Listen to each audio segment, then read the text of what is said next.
So let's all please welcome out onto the pitch the visitors from Sutton United and your Dover Athletic.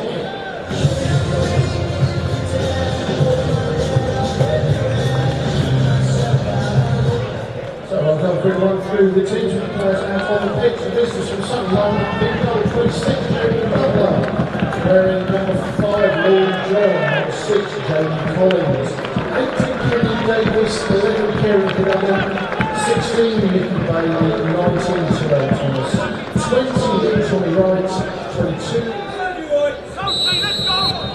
Let's go!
hard-earned 3 points. Must be delighted at the end of that. Yeah, like you said, really, really hard fought. Couldn't be sort of prouder of the players in terms of a back-to-the-wall performance for the last half an hour or 35 minutes once Harry had been sent off, and we withstood a barrage of long balls coming into the box and good crosses actually coming into the box as well. And Walton in particular, Collins, Terrell Thomas, Louis John, whole back five really, Bailey, outstanding today. And then we had obviously the brilliance of Tommy Wright, and you watched a masterful sort of centre forward position performance rather for about 60 minutes prior to Harry getting sent off. I mean, it was just a joy to watch. First half I enjoyed actually. I thought both sides had chances, open game. We had 6 chances to their 3, and you really felt that we deserved our half-time lead. But second half we had to dig in. Yeah, that showed another side of the team now. I was just going to say, conditions actually first half I thought was a terrific game. Yeah, I think the groundsman's done well to get the pitch fit. A lot of sand on the pitch, but to get the pitch fit to be ready. Clearly once again after about 20 minutes, half an hour, the rain then picked up even more. The sleet, cold day as well. And from that point on, the pitch deteriorated quite quickly. And in the end, the last sort of 20 minutes, it was like a quagmire.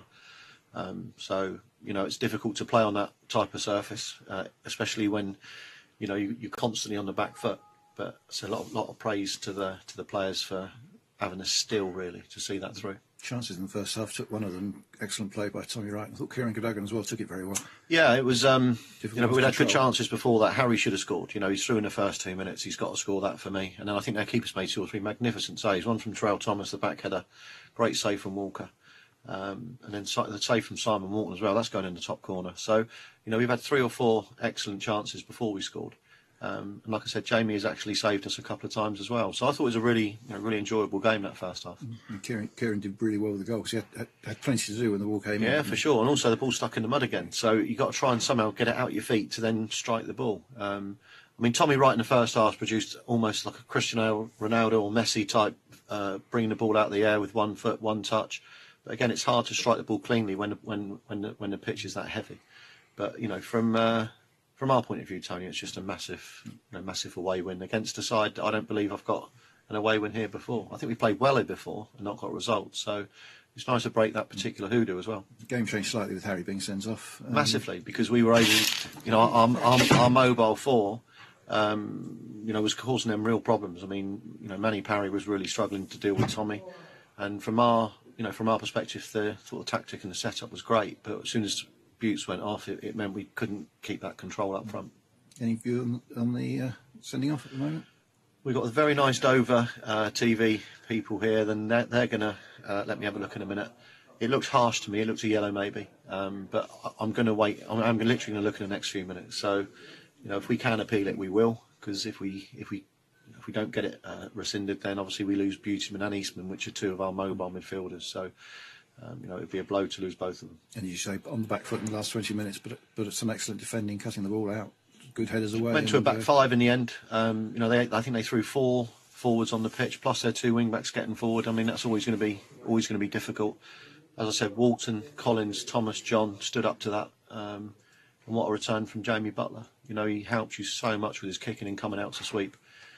Just everyone. I think everyone today would be happy with their performance. It does make a difference getting him and Nicky Bailey back as well, doesn't he? Yeah, huge. And obviously it was good for me to get Aswad back today as well. So all of a sudden, 2 or 3 injured players are back, which is also the reason why we allowed 1 or 2 to go out on loan to get match fit to come back ready for us, for the running. And now, all being well with the weather, long trip north on Tuesday. And I'll check the weather forecast in Barrow for the next 2 or 3 days. It doesn't look too promising. Good.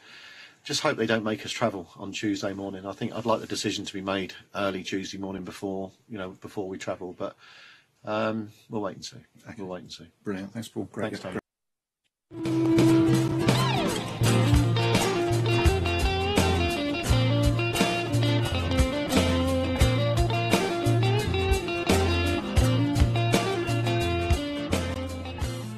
So 2 changes made from the defeat against Torquay just 10 days ago for the Bluebirds.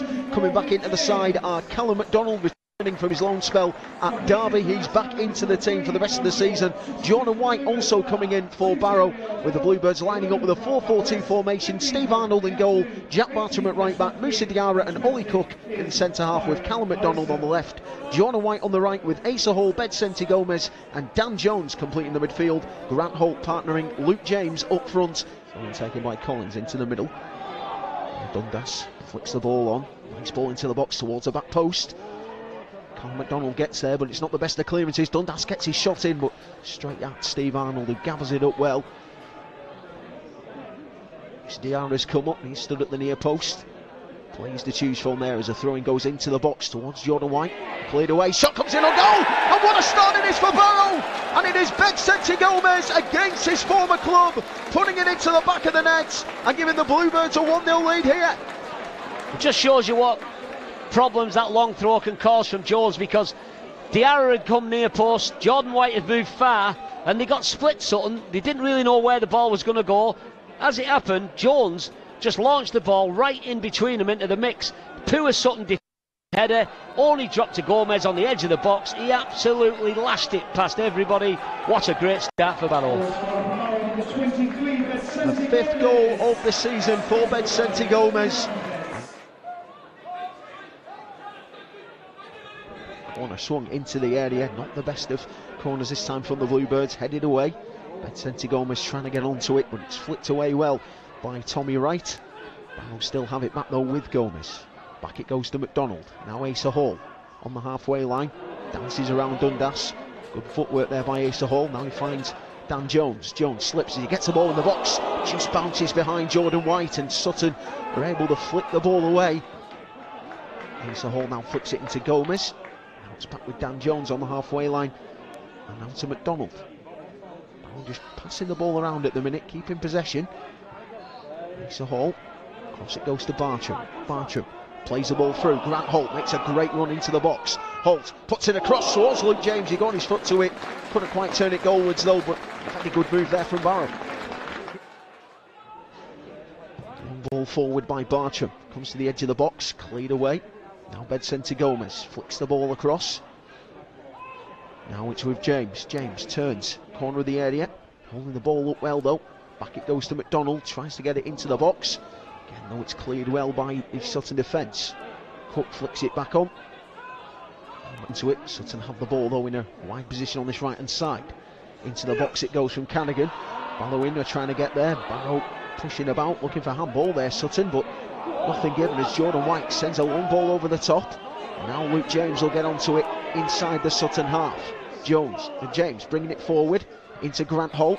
Holt flicks it nicely out wide into the box, right across the face of goal. Grant Holt unable to get to it on the back post.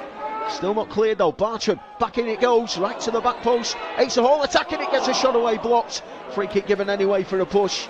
Another good opportunity. You just wanted Grant Holt to either be 2 yards quicker or about 10 yards bigger. Still 1-0, Sutton now pressing forward themselves. Ballerina holding it up. Knocks it back across, looking for Simon Walton. Barrow holding it up well in the corner at the minute. And he's found Dundas. Bedsenti Gomez again running between the two. Gets it back to Walton, who sends a deep ball across. Barrow managed to get it away though. Very good defending indeed there from the Bluebirds as it's cleared into the Sutton half. Butler comes out. The problem with that, it's a goal kick to them and Barrow start defending again. Here comes Sutton though. Mistake at the back, lets him in. Shot comes in on goal. Brilliant save from Steve Arnold, turning it round in his near post for a corner. That's how quick it can change, isn't it? It's just what we're saying. Craig Dundas in place of Adam Coombs, and Dundas has looked to have been a player that could have quite easily caused Barrow a lot of danger every time he's got the ball. Here come the Bluebirds now. Brilliant touch from Luke James, bringing it forward on this right hand side. The keeper's come out. He's gone away from him now. The keeper's caught him there. It's away from goal. What's he going to give here? Red. It's a yellow card for the Sutton goalkeeper. City leading 4-0 in the Champions League. Can Barrow find a second goal here in the National League? Free kick swung into the box it goes towards Musa Diarra. Heads it down at the back post. Butler gets down, smothers it. Sutton managed to get the ball away. Great opportunity there for the Bluebirds. As Callum McDonald does brilliantly to win it back on this left hand side for Barrow on the halfway line. Free kick taken from Hall, into the box it goes, right to the back post again, right across, Butler comes for it, this time it's not the best from Butler.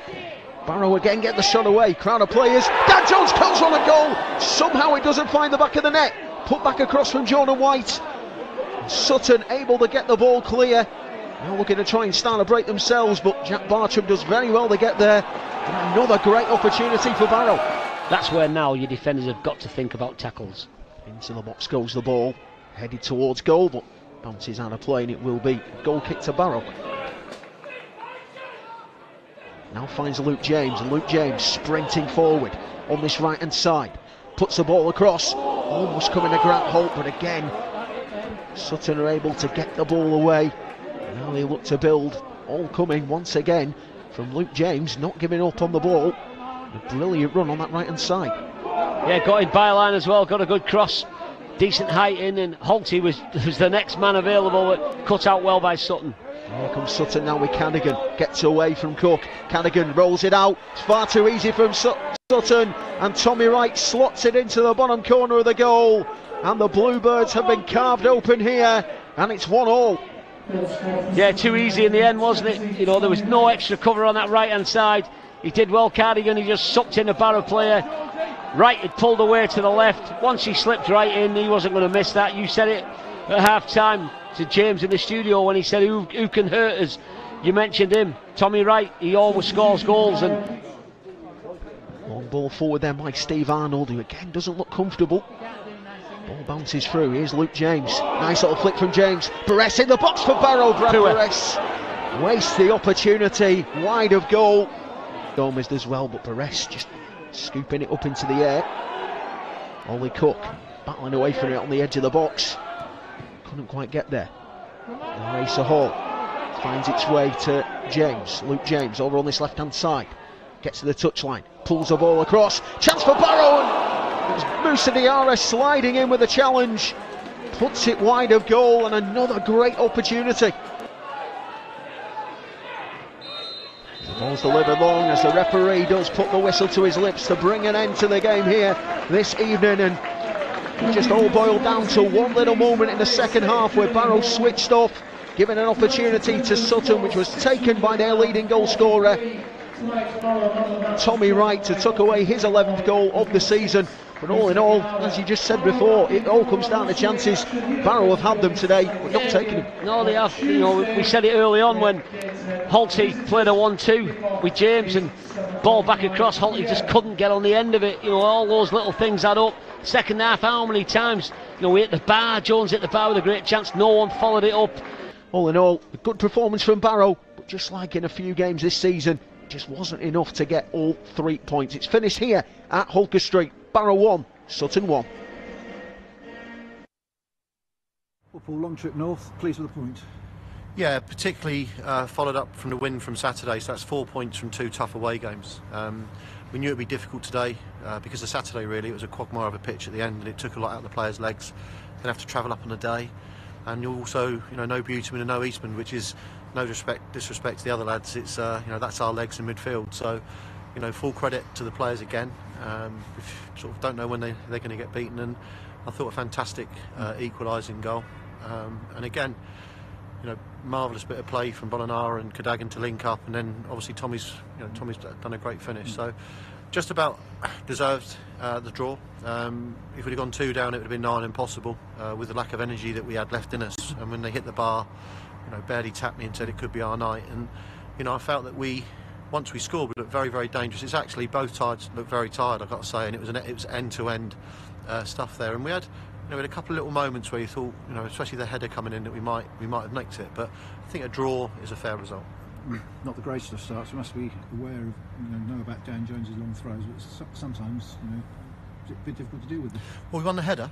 You know, Simon won the first header. We worked on the analysis this afternoon at the hotel on that, but well, you know, when the header falls straight to Betsy, and we know he's a good finisher, so that was disappointing, like you said, because we worked on it. But you can't stop that in football. Sometimes it's a huge weapon for them. I mean, it's like defending a corner about 18 times in the game, and it makes you feel like you're under pressure as well. So I thought in the main, you know, we defended it very well actually. I thought Thomas and Louis John in particular outstanding tonight. And you know, I've got to praise my skipper as well. You know, a real skipper's performance again, and it's tough. You know, to come up here on a Tuesday night and get that point puts us in good stead for Saturday. I said when Jones came off, just after Semi Rice had equalised, it was like I said, double whammy with the equaliser and then the long throw expert coming in. Yeah, although second half, you know, that they didn't seem to have enough, you know, possession in our third for that really to keep coming. But it was a relief, I must admit, when I saw his name come off. You know, that for me took away one of their main threats. You know, I thought Barrow played well today. They were obviously, that's their first game in a month. It showed their freshness. It showed. So, like I said, I think when you take it overall and how much we've played recently, it's a fantastic result. Big shout for a penalty in the first half with the handball on some Ballroom's header. It is a penalty, Tony, and I made the point quite forcefully to the referee. You know, he's got it wrong on all counts. He said to me that the guy had turned his back on it, which he hadn't. His hand's up in the air, which is an unnatural position now. And, you know, he's about 5 yards from Tom's header now. If it's a shot that's struck from 2 or 3 yards, I totally get it. But when it's a header, and the guy's got his hand up above his head, and it's something I'll just have to disagree with the referee on. So that was disappointing. You know, Terrell's also had a fantastic chance in the first half, great corner from Kieran, and we worked on that, and you know, it's a free header in the 6-yard box. They'll point to other stuff as well. So, like I said, I still think I'll say that a draw was the right result, a fair result, and like I said, you know, with the effort that the lads have put in, you know, it's a long journey up here, as you know, because you came with us. It's a long coach journey from the hotel to here. So very proud of the team, equally proud of the 12 Sutton United supporters, and I thought it was really nice actually. The players went and literally shook all of them by the hand. They deserve that. Incredible that even 12 people could make it up to Barrow on a Tuesday night. I think they should be known as the Barrow 12 from now on, because we had 10 on the terrace and two in the main stand. And you know, I said to the boys beforehand and at half time, you know, let's make sure that those 12 go home with something. And yeah, it was lovely to watch them celebrate the equaliser. Nicky Bailey injury early on. What was the problem there? Block tackle, and looks like he's just tweaked his medial ligament. Probably looking at 3 to 4 weeks if it's good news, and maybe 6 to 8 if it's not. So that's the one disappointment of the night. I thought Louis John filled in for him very, very well, as did Simon when he come on Imperious, Simon Downer. So yeah, disappointing that. But you know, we got Aswood Thomas back as well, and Louis, and Bradley and we got Bradley. Bradley did some real good bits there as well. You know, 2 or 3 great crosses that come in. But yeah, we got a threat with Adoy and Gadagan and Bolanara in those wide areas. And Tommy, you know, I think that's his 16th goal of the season. You know, and the kid just gets better and better for me. And big game now on Saturday at home to the promotion challenges. Yeah, huge game. Really looking forward to it. Great club, Wrexham. I reckon they'll bring a big support down, maybe 500 with them. And you know, I know Dean Keats really well. I think Wrexham are a good side, and they're going to be up, if not winning it, in that top 3 or 4, I reckon. So, you know, for us, hopefully recovery days now. Back in Thursday. We're not back till Wednesday afternoon, and then the lads are back in at 9 o'clock on Thursday. So recovery day Thursday, but really looking forward to that game. And I said before, you know, there's no pressure on us. That's why we can go and enjoy the game Saturday as well. But you know, we're up there, and we're up there for a reason. It's because that set of lads in there are, you know, a good set of lads. Brilliant. Okay, thanks, Paul. Thanks. Yes. So, Ganny, another big trip up to Manchester. Played City, played United today. What did you make of it?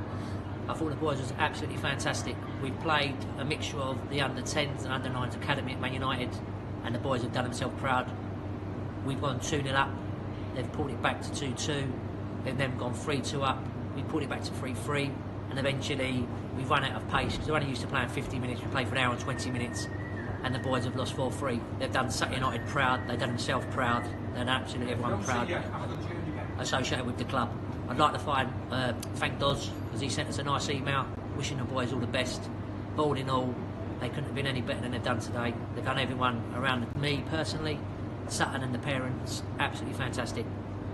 Brilliant, thanks Ganny. Watching on the sidelines, the parents' view, done Sutton United proud. Well done, boys. So Mike, you've just got back from the Portsmouth Football Club Festival of Football. What are your overall thoughts?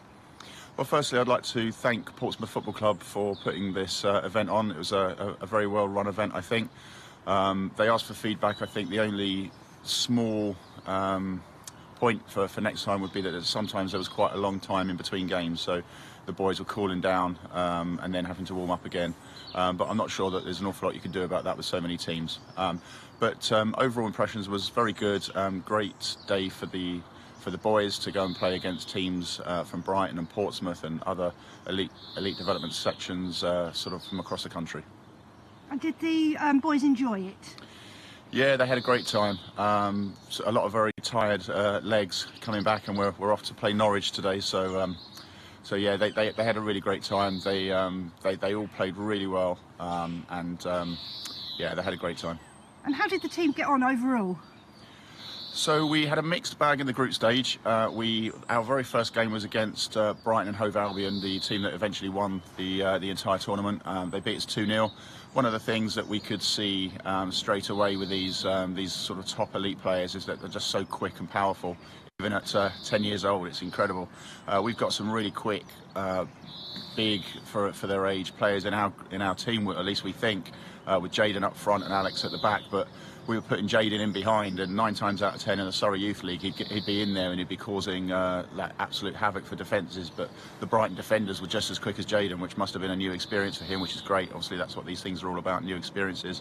And at the other ends, the Brighton second goal in the first game, their striker was a foot taller than Alex at the back, and Alex is one of the tallest in our team and at this age group. So I don't know what they're breeding them with down there, but yeah, they were pretty big, fast and strong, and they won that game 2-0. We then moved on to play ETC, which is an elite football school.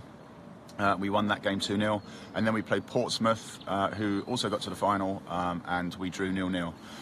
So that set up a local derby in many ways. In the quarter-finals, we played JD Soccer School. So obviously Jamie de Cruz and his soccer school have an affiliation with Sutton United. They train on the Sutton United pitch, and they help us with our younger age groups at Sutton United. And also a lot of the players playing for JDs were actually Colchester and Atherltic players. So it was a local derby. All of the boys knew each other. There was a lot of banter beforehand. You're going down, and the playground talk that you'd expect from 10-year-old boys. The match finished 0-0, and then we went on to win that game on penalties with Zian, Jamie and Stanley scoring the penalties that took us through to the semi-final. In the semi-final, we faced Brighton again, the eventual winners, the team that had beaten us 2-0 in the group stages. So the boys were a little bit nervous about that one, but we had a talk.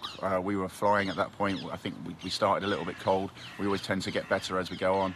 And we went out there and put in a fantastic performance. I think we shaded it over the course of normal time, just drawing 0-0. And then on this occasion, unfortunately, we went out on penalties. So Brighton went on to play Portsmouth in the final, and Brighton won.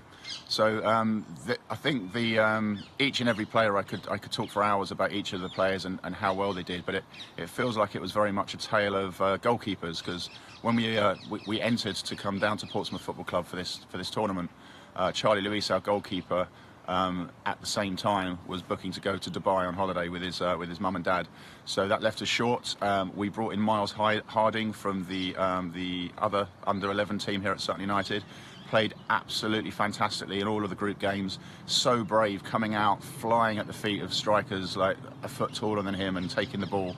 But unfortunately, Miles got a knock to the head in the Brighton game in the group stages, and then again that happened right at the end of the Portsmouth game, where he came out so bravely, took the ball very cleanly from the striker's feet and got kicked in the head. So he was taken to hospital as a precautionary measure, and luckily he's resting at home now. He needs to unfortunately have 2 weeks out just as a precaution, just in case there's any risk of concussion. So we then put our, it's difficult to say what position Jack plays normally. He's played up front, in midfield, on the wing, in defence, but we put Jack in goal, and he was the penalty hero in the JD's game, saving the penalty that took us through to the semi-final, and played fantastically overall, and Jack will play in goal against Norwich's academy today.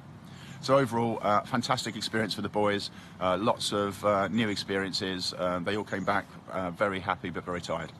Thanks a lot, Mike, and I hope that Norwich goes.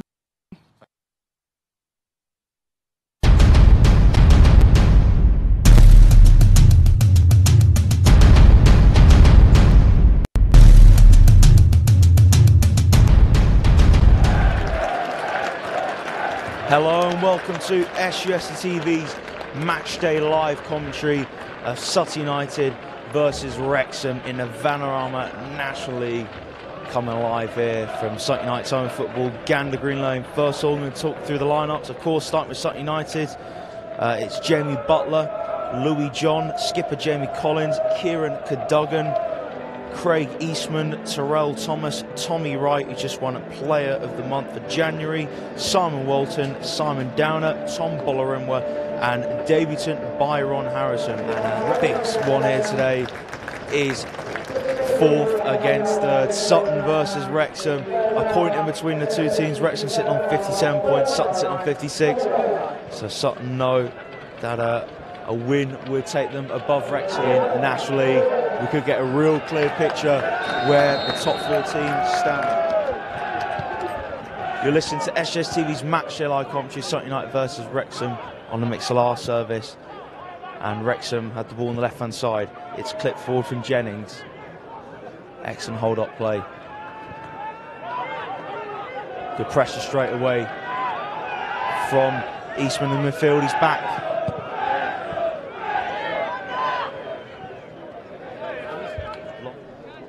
John, long throw. Can't reach Harrison. Quickly gets there ahead of Downer. Owner, Holroyd has a chance. First shot of the match. Holroyd hit it across goal with his right foot. First time, really quick shot. And Butler got his right hand to it. But first attempt of the match goes to the visitors. Linwood Road End. Packed it out. Excellent support from Wrexham. They know how big this game is. As well as it is for Sutton. Butler with the long ball up. Harrison's had it off the crossbar, but the whistle had already gone. Harrison impeding on Sean Pearson. Excellent ball up from Butler. I did say it didn't look too dangerous, but he hit a perfect ball into the head of Harrison, and that's more like it now. Long ball's up finding the head of Harrison. Sutton and Wrexham. Long ball up, goes on the head of John. Jennings heads away, down heads forward. And Pearson heads forward, and it finds Bowden. And Bowden sets away quickly. A chance for 1-0, and Wrexham strike first, and he can hear the noise. They know that's an important start for them. And Bowden and Quigley link up. They've been a real threat early doors, and you've got to say Wrexham have probably shaded the start. And Quigley finishes very nice with the instep of his right foot. John backing off. Quigley has space to find a pass. He finds Holroyd, even though it wasn't a great pass for Quigley. Holroyd was stretching. Holroyd gets a shot wide. Walton screaming at defence. He screamed at Louis John in particularly. Simon Downer giving orders well. Defence looked a mess there. And it could have been 2-0 for Wrexham. Deverdick's controls with his left knee, hits it up. But Thomas cushions header for Collins. Collins lets it bounce and guides it up towards Harrison. Harrison traps it with his right foot. Just managed to keep it in play. Gives it back to Cadogan. Cadogan clips it up. Too high for Tommy Wright. Good take in the end for Chris Dunn. Get another ball into the box for Sutton. Doesn't work. Or Bolarimwa putting Jennings under pressure. And Bolarimwa earns it back. Brilliant work for Bolarimwa. This could be a good moment. Oh, well head away from Pearson over from Bolarimwa's cross. And Holroyd clears it up to Quigley. Now going to be a counter for Wrexham. Quigley holds up the ball. And here's Bowden. Receives the pass from Holroyd. Oh, I thought counter-attack was on there, but Thomas puts in the tackle. There's Cadogan. Can you get the cross right? Clips it in. Couldn't find a header. Tommy Wright, though. Easy header out for Sean Pearson, the Wrexham skipper. Eastman into John.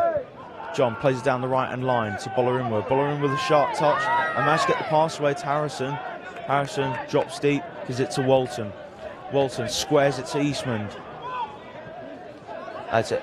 Thomas into Harrison, out to John. Good football here from Sutton. This is better.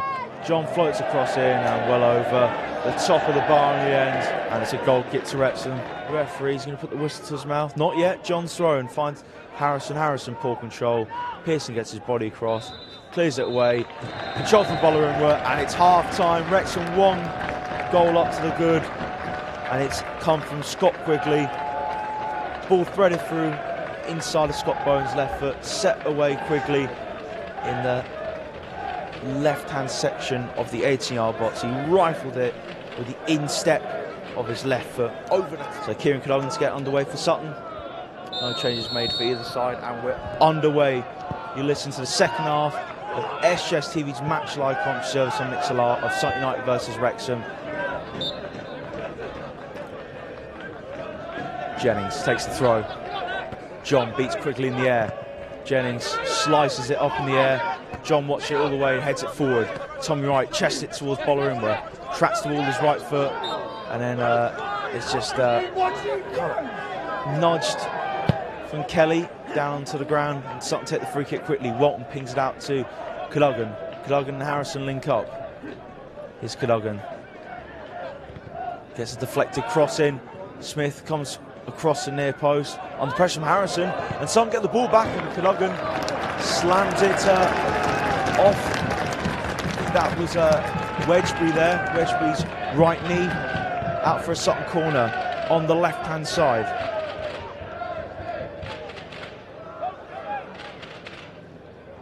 And Kieran Cadogan pings it in with the laces of his right foot. Header towards goal, it's hit the crossbar for Terrell Thomas. It's a brilliant start to the second half for Sutton United as Simon Walton in the 6-yard box, the left-hand side of it, has turned it in with the instep of his left foot, and Sutton United draw level. The perfect start to this second half for the youth. We're just a couple of minutes in, and Simon Walton, I thought, was the best player for Sutton United in the first half, has had a dream start the second half for himself. Most of the ball pinched away from Pearson. Gives it away to Bollerimwa though. Bollerimwa puts the cross in. Harrison, header over the bar, trying to get Davidson goal. They're not back. Cross to Bollerimwa. Harrison had to react quickly. It was always going at the bar in the end, but not a bad attempt in this head, considering how quickly he had to make that decision from Bollerimwa's cross. Referee gives the go-ahead. Wedgbury puts it in with his right foot. Butler needs to claim this. Oh, just takes a step back and confidently does. Now looks for his options going forward. Butler goes towards Bradley Osnadoy, holds the ball up nicely. Back to Walton. Walton tracks the instep of his right foot. He gives it to Davis. Davis back to Terrell Thomas. Walton, Thomas linking up. Thomas clips a left foot ball up for for Tom Bollerimwa to run onto. Gets his body across Jennings. Bollerimwa keeps it in play, turns to Jennings, gives it back to Hudson-Odoi. Good interception there from Franks, and Franks will hit that off Hudson-Odoi. He'll keep in play though. Bounce into Walton, heads it down for Hudson-Odoi to control. Hudson-Odoi puts the cross in, easy head away from Manny Smith. And John, bit of a heavy touch for Incep's right foot, but it does fall into Bollerimwa though. No free kick for Sutton. Bollerimwa thought he was fouled. And it's O'Kill-Wright out to Scott Quigley, up against Simon Downer. Downer comes across, gets the tackle in with his left foot and clears the ball out. And he keeps in play as well. And Deveridik's header goes into Quigley. Quigley with the heavy touch. And Davis gives it to John. John into Bollerimwa. Bollerimwa, the ball on his left foot at the moment. Bollerimwa, he's got the pace against Jennings. Gets the cross in. Oh, no one was in there in the box. It's been cleared from Wrexham. And as far as Walton in the right centre. Finds John. John cuts it back to Walton. Walton with a delicious cross. And Harrison was at the back stick. And then Harrison led it to his man. It was Smith. He's giving away a free kick. Deverick gives it back to Jennings. Here's Wright. Wright getting away from Coombs. Wright is the shot. Safe with Butler. It's going to be Franks to get it in. Oh, Butler saves with his right foot and clears the ball away. Big chance for Wrexham got wasted there. But Deverick is not giving up hope. But Thomas heads it out. Bollerimwa turns away from Deverick. And something to try and counter-attack. Gets Hudson-Odoi. Wants an option backwards, and he has Collins. And Collins plays a long ball up towards Byron Harrison. Harrison cushions a header towards Coombs, can't get it on control. Sean Pearson got across well. And now Wrexham counter-attack. It's all end-to-end stuff with the 4 minutes of time added on. Jennings clips it up. Didn't have a runner though, making that diagonal run, scores points for Butler, and he catches it. Butler up with his right foot, to the forward to Byron Harrison. Takes it on his chest. Harrison turns, gives it back to Davis. Davis can look out to Hudson-Odoi. Hudson-Odoi, really nice ball from Davis, and Hudson-Odoi comfortably controls it outside of his right foot, gives it back to Collins. Hudson-Odoi is going to go for the cross himself. Really just try and take responsibility. Hudson-Odoi cuts in, clips the ball in, headed it out from Wedgbury. And as far as Bollerimwa, The shot deflected. Oh, and that's been tipped over the bar with the left-hander Chris Dunn. And I thought that was the final whistle there, but there's going to be time for the corner. And Bolarin will deflect this shot with his right foot. And Don had to make sure that ball was heading over the bar. He had to tip over the bar with his left hand. Final minutes, and it's Sutton who've got the last opportunity. And Kenny Davis on the right hand side to deliver the corner. Davis delivers. John gets headed towards goal, cleared away from danger. That is the last action. An entertaining 1-1 draw to Sutton United and Wrexham. Scott Quigley opened the score in 20 minutes. Wrexham, lovely through ball from Scott Bowden, his striking partner for today. But Sutton levelled early on the second half with Sam Walton. There was a really good end-to-end second half. And right at the end, Bolarin could have run it through that deflected shot tipped over the bar, but also Franks had a shot saved.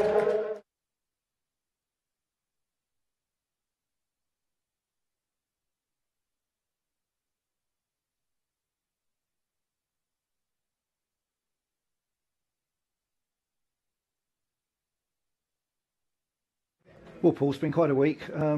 Pleased with the outcome in the end? Yeah, I think if we'd looked at it and got a point at Dover, a point at Barrow and one today, 5 points would have been a real good result from a tough week. You know, tough in the sense of playing on a very difficult pitch Saturday, sort of saps your strength out of it. Travelled up to Barrow on a Tuesday, didn't get back till Wednesday at 5, and then trained again Thursday. So it's been a tough week, but 5 points is a good return for me. Fair result this afternoon, you feel? Also, yeah, we went at the races first half, Atherltic. I thought it was probably the worst first half that we played in terms of also the context of the importance of the game. I thought words were said at half time. I thought Bairdy did an excellent half time talk as well, and the lads came and responded very quickly. We controlled the second half, I thought, for large periods, and we had enough chances at the end to win it, but that would have taken away the effort that Wrexham put in as well. So good day, 2,600 here, great support from Wrexham as well, got to say that, nearly 500 Wrexham fans here amongst that, so good National League game, not the best quality game you're ever going to see. It wasn't for the want of trying to get the ball down and playing, but as I said, that's the end of a long week for us, and tiredness definitely kicks in. And after Ian Bair's half-time talk, to score within 2 minutes must have been a real bonus. Yeah, I mean, it was directed at virtually everybody. We just didn't feel that anybody really had performed at their normal levels, and we asked for more. We said that you're missing an opportunity here. Very similar team talk to the one that we did when we played Cheltenham in the FA Cup, and we were 1-0 down and we just didn't perform, and that was similar today. But like I said, the lads again responded. I thought we could have had 3 great chances at the end to have got the 2-1 win, but I'd have taken 5 points if offered. I think you and I discussed this at the start of the week. 5 points was a good return, and now we go into Tuesday and next Saturday against Torquay and Guiseley. So every game's a big one. Debut from Byron Harrison might have grabbed the winner with a couple of inches lower. I thought he was man of the match. I thought Byron was probably our man of the match today. Hit the bar with a header, which the linesman tells you was extremely close. I thought his link-up play was excellent. He had another 2 or 3 efforts at the end that could have gone in, and a really good, encouraging debut for Byron. But like I said, you look at the likes of Tommy Wright, the amount they played recently, the amount of shift they've put in. It didn't surprise me that we weren't at our best. And you talked to signing Byron yesterday, and he's a player you've admired for a long time. Yeah, since really he was at Carl Shulton.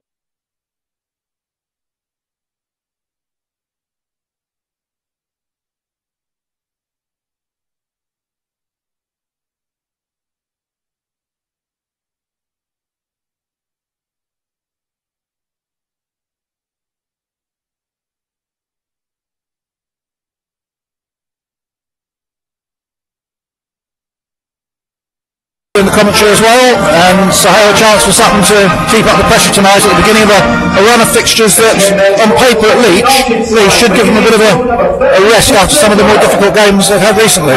Yeah, it looks, good evening first of all, yeah, it looks really good on paper, Tony. If you think right up until the last day of the season when we play Aldershot at home, every side we're going to face at present is below us in the table, so that's a real filler, but it never works out that way, does it, unfortunately? It doesn't, and I'm sure they'll be battling, the sides lower in the table will be battling for all the players, particularly Torquay this evening, who have shown an improvement recently until Saturday's game against Dagenham.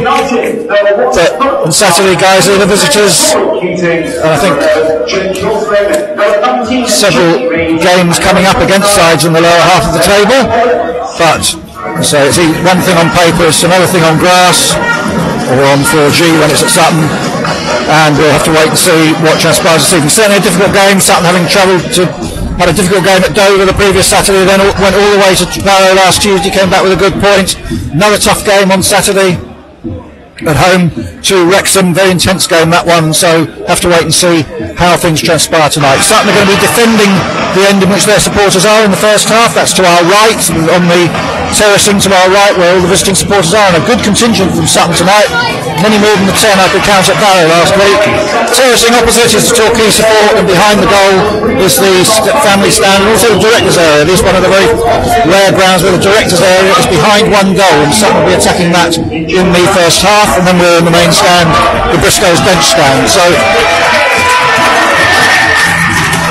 it's going to be Torquay to kick off, and number 24 George Dowling is going to be the first player to touch the ball, and he does, and lays it back, and we're off and running as the ball is played wide, and Ifiti struggling to keep it in, and it goes out for a Sutton throw.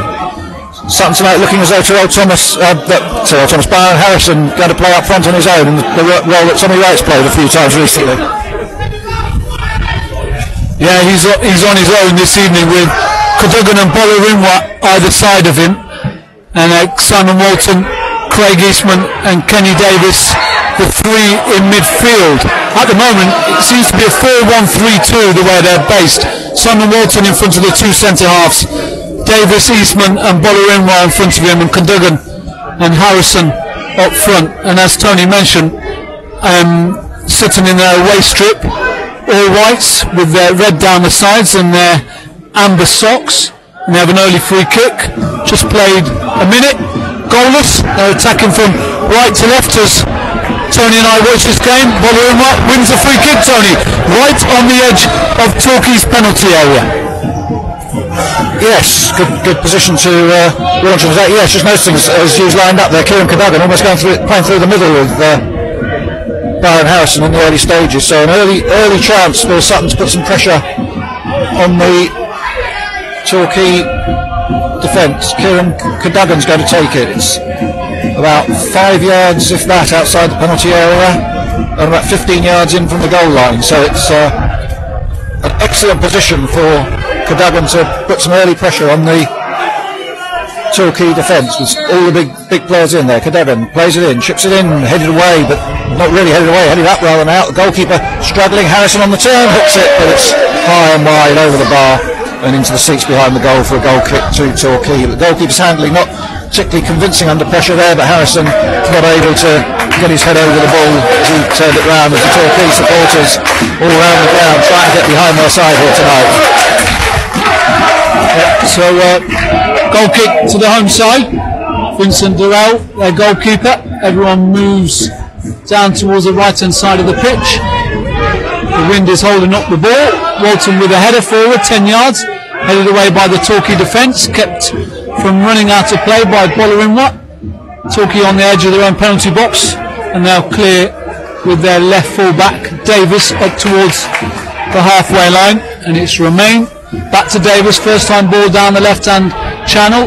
Collins gets his body in the way, and Sutton pick up possession with Terrell Thomas. To Thomas on the pitch tonight, Aswood left full back, and Terrell one of the two centre halves for Sutton.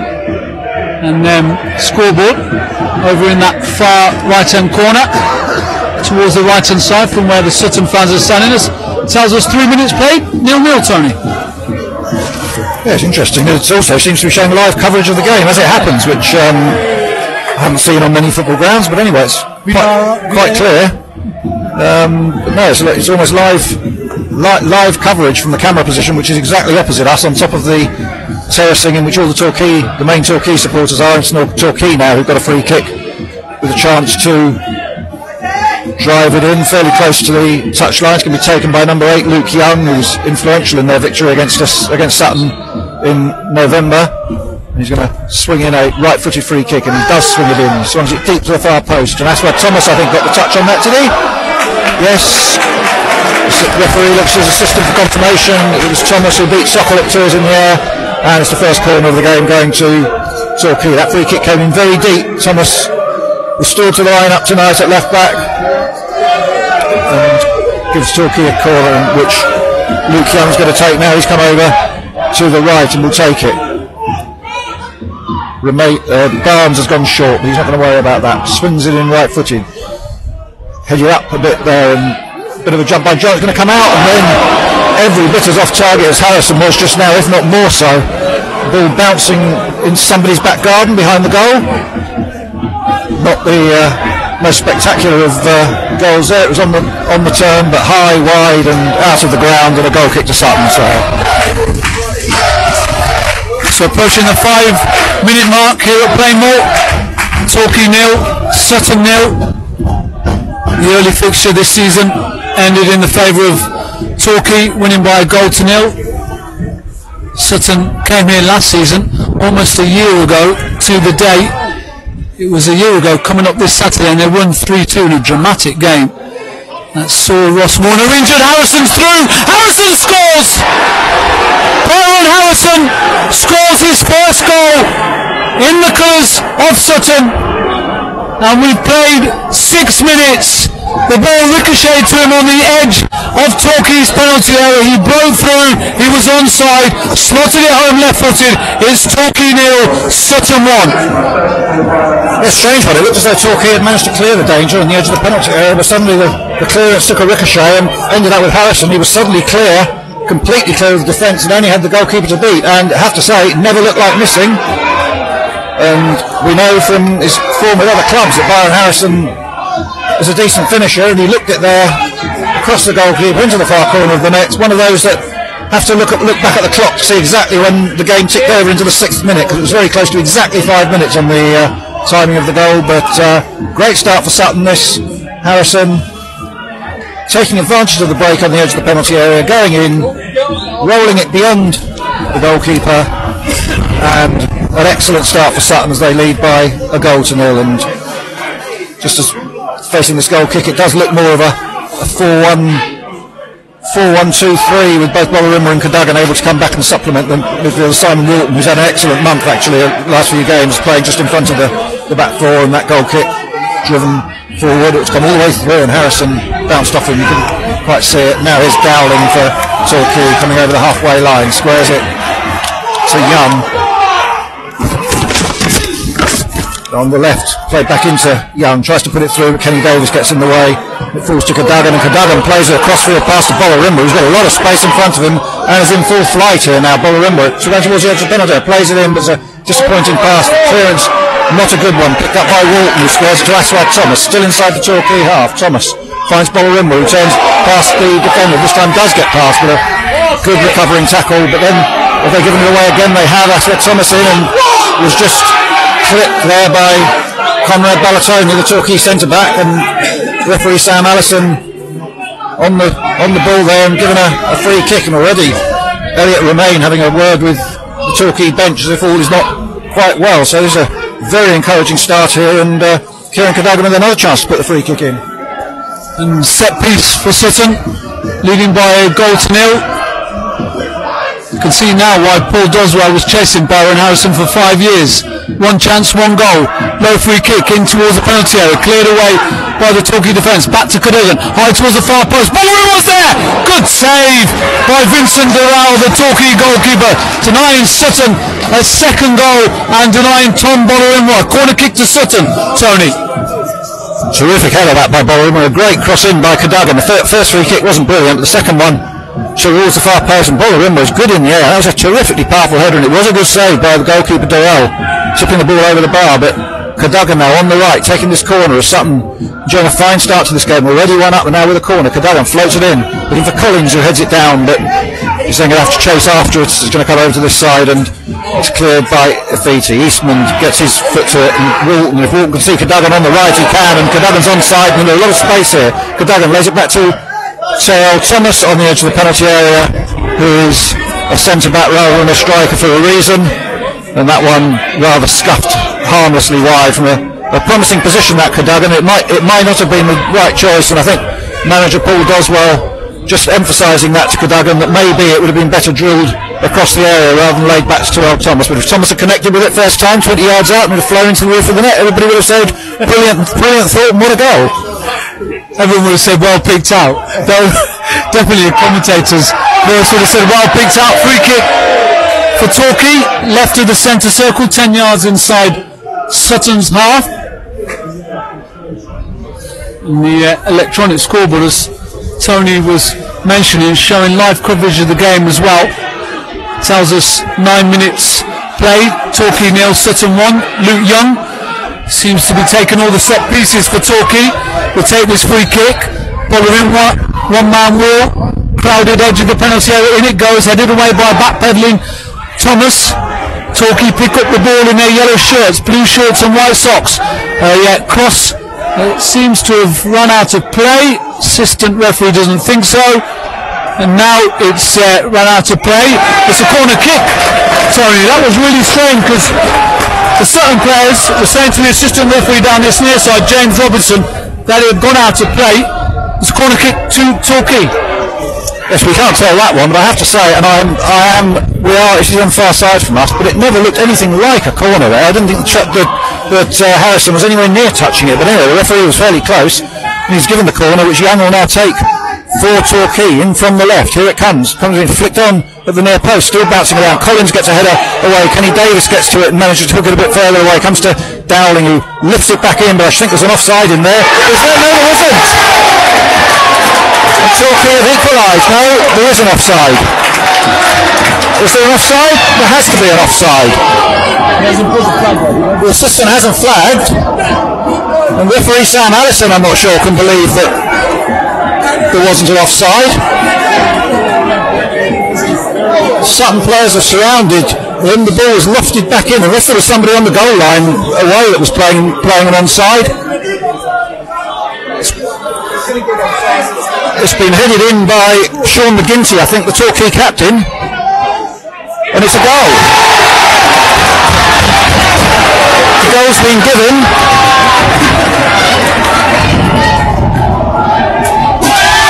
And there's still discussions going on between Jamie Collins and the assistant referee. I think the problem, and I've just seen what might have caused the confusion. The problem, I think, is that Craig Eastman was in the goal. When it came back in, Jamie Collins has been booked for dissent. Paul Doswell is still on the pitch, agreeing, and the reserve official is being led away. Paul Doswell is still in extreme conversation. I think the problem, and I think the issue, will be that Craig Eastman was in the goal. When the ball came back in, he'd been injured in the original corner came in, and Craig Eastman was in the goal injured, and I think that might be. Has been sent to the stand as well. It looks like. Paul Doswell is still in conversation, and the referee has told him to calm down. So it's 1-1. McGinty has equalised for Torquay. The ball was lofted back in by Dowling. Everybody thought there was an offside, but I think the issue might be that Craig Eastman was in the goal, and we'll have to have somebody look at the rules as to what happens there. Craig Eastman had fallen into the goal, and therefore technically might be being judged to have been playing the player onside. But certainly referee Sam Allison, I think, thought there was an offside, because he went across to speak to the linesman at the moment Sutton started protesting.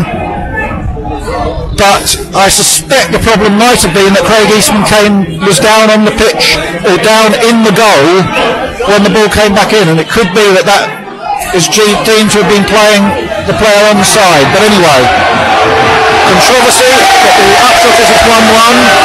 Sutton of the free kicks, whipped in by Cadogan and flicked off by a Torquay player, and that's going to go for a corner, is it? Yeah, no, throw in. It's hit the corner flag and come back. So what was your reading of that one? No, I think you read it 100% correct. Tony, Craig was inside the goals. He actually came out of the goals and went behind the line when he saw what was happening, but I think you read it correct. And when a player is down, he's deemed to be onside. I think that's the initial cause. And also, while it was all happening, certainly just on the attack for the moment, Thomas with a deep cross in towards the far post. John's lurking there. The ball runs out of play. It's a goal kick to Torquay. It's 1-1. We played 14 minutes. Jamie Collins received a yellow card in that discussion that he had with the referee and the assistant referee after the goal. Paul Doswell's in constant conversation with the assistant referee down this near side, James Robinson, and the fourth official, Lee Roberts. And Tony, you take over because Clive's calling me. I think he's got some information. Let's just see what he's got. Okay.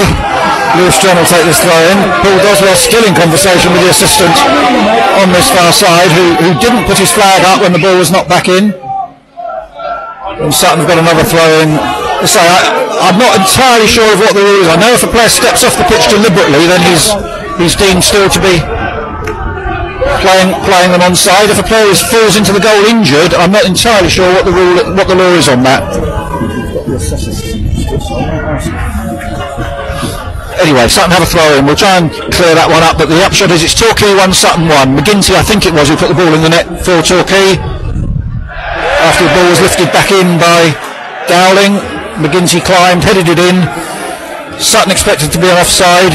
Maybe the Sutton players didn't realise that Eastman was down in the goal, but all very confusing. But as it stands, it's Torquay 1, Sutton 1, and Baron Harrison's early goal has been ruled out as McGinty heads that one out for a throw-in.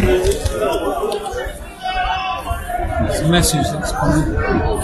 But a message from Sutton Fox, who presumably has been either as a referee or as a player would count even if off pitch, unless ref gave permission to leave pitch. The line is technically with the player. So it sounds as though from that the officials may have got it right, but don't actually want to be the one who goes and tells Paul Doswell that the officials might have got it right. Anyway, there's going to be a free kick to Sutton. I think there's going to be a Torquay yellow card here for a late tackle on Lewis John. It's Luke Young's been booked. So it's all happening here. How long have we had? 16 minutes. FT home 8. Cadogan will take this free kick. Drives it in, looking for John. Header, there's a handball, is there? Oh, there is a handball. It's by a Sutton player, and Torquay will have a free kick inside the penalty area. The hand went up there. It was a Sutton hand, and Torquay with a free kick. So, time to draw a breath. 16, nearly 17 minutes gone. Torquay 1, Sutton 1. Baron Harrison for Sutton. Sean McGinty, I think, for Torquay. I must admit, I was so sure it was going to be offside, but I didn't actually notice who knocked it in. But I think it was McGinty, the centre-back.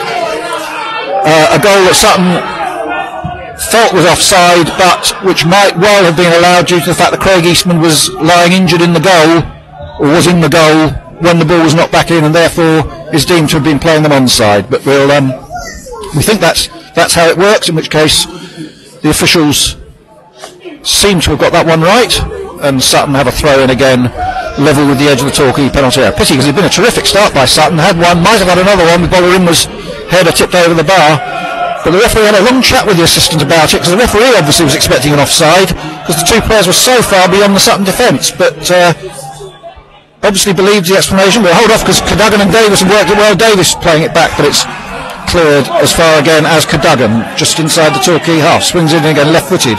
Eastman will go up. It's headed out. It's going to be picked up by Aswad Thomas, left side of the penalty area. Thomas crosses charged down by Efeti, and it's going to be a Sutton throw.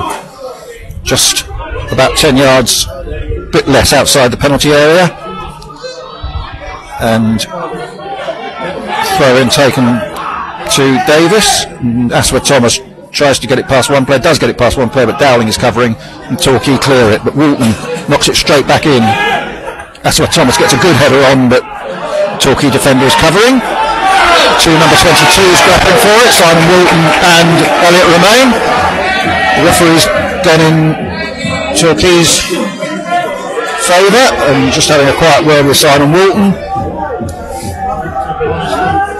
and both 22s having a word off the referee, whose only other Sutton game this season was at home to Gateshead earlier in the season when he gave 2 penalties that provided the only 2 goals of the game, and a 1-1 draw, and a Torquay free kick just inside the Torquay half. Sutton bench still not at all happy about proceedings so far, but John has headed back that for I think Sutton have got to forget about it now and concentrate on getting back into the game, because they've done nothing wrong in the first 15 minutes, and their only crime possibly was not realising that one of their players was lying in the goal, and therefore playing offside wasn't going to work. Anyway, Dowling for Torquay, long diagonal ball towards the far post.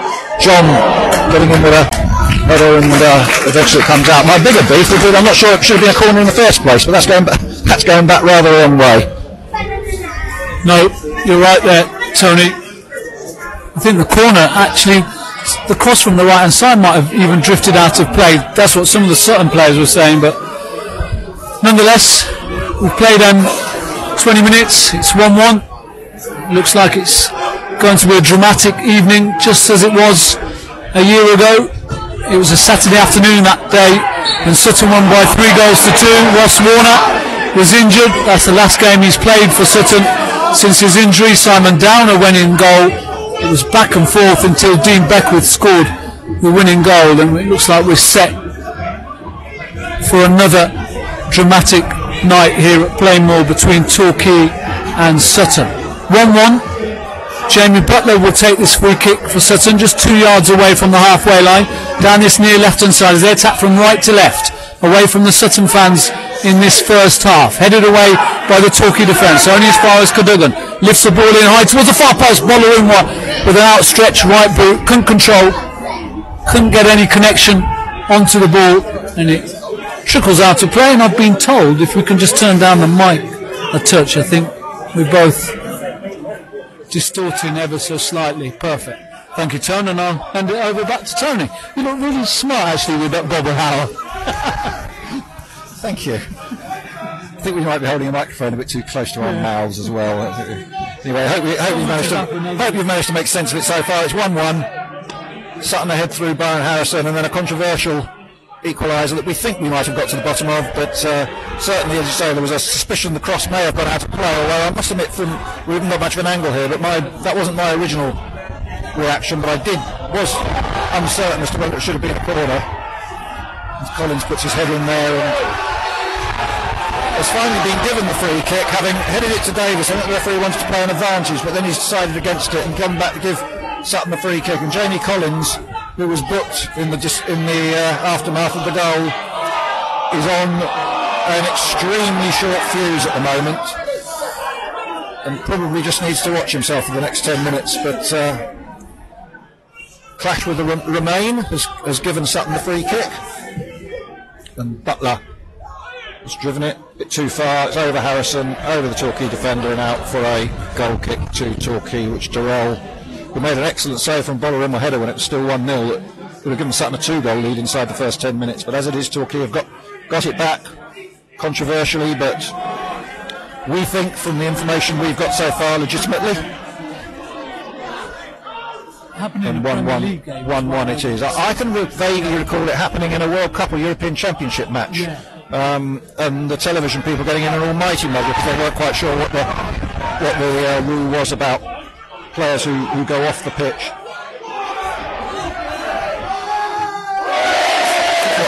What might have confused the issue is that he was in the goal as well, which meant that I'm not sure anybody realised he was there.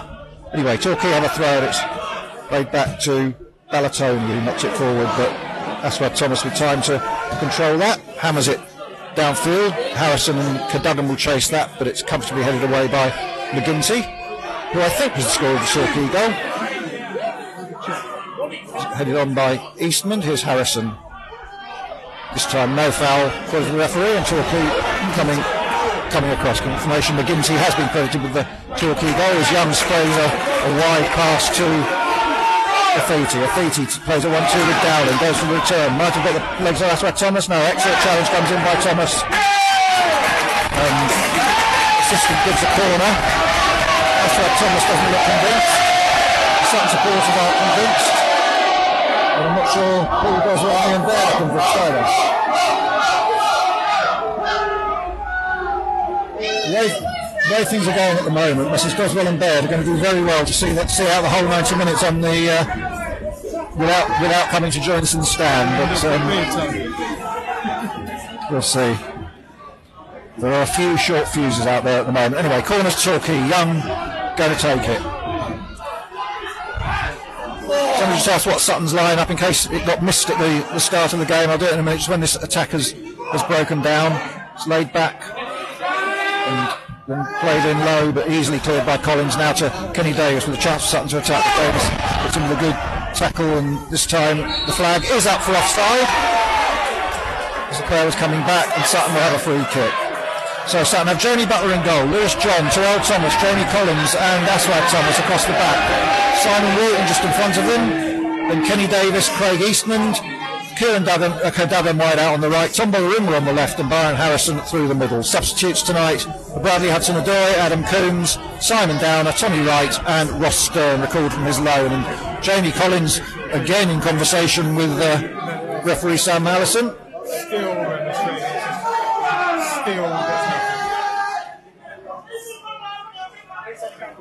Butler drives the ball down field. Collins gets a flick on, and miscue is that by the Torquay defender? No, referee says goal kick. Which means that they obviously didn't touch it. And I think Sutton are feeling at the moment that this is not their evening. I thought there might have been a slight touch, but anyway, goal kick it is. And Collins and Walton knock it back on, and Walton, was he fouled there? No, he wasn't. And Collins on the main, and that wasn't a foul either. And this is getting a bit tasty. This is getting a little bit tasty. And Torquay throws right in front of the Sutton dugout, which means Ian Baird gives the ball back to Afiti in a slightly less thing, and then has to walk back past him again because the referee's telling him to go back and take the throw in. 1-1 the score. Harrison for Sutton, McGinty for Torquay. And Afiti nowhere to throw it, now does. Laid off again at Bolerimra, making the interception, and then Eastman looking to try and put Cadogan through. Cut out by a hand, no, referee says no, and McGinty then fouled by Cadogan, and it's a free kick to Torquay just on the edge of the centre circle. This one's, you get the feeling something might happen here in a minute. Yeah, you get the feeling, Tony, that one of the sides is going to be reduced to 10 men. And at the moment, if any player looks like he'll be having an early bath, it might be our captain, Jamie Collins. Just needs to calm himself down. Plenty of football still to be played in this game.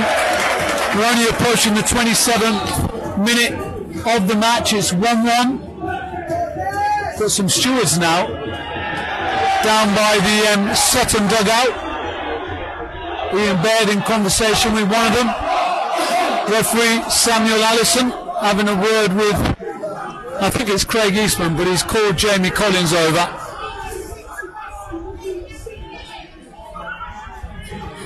He's had the conversation.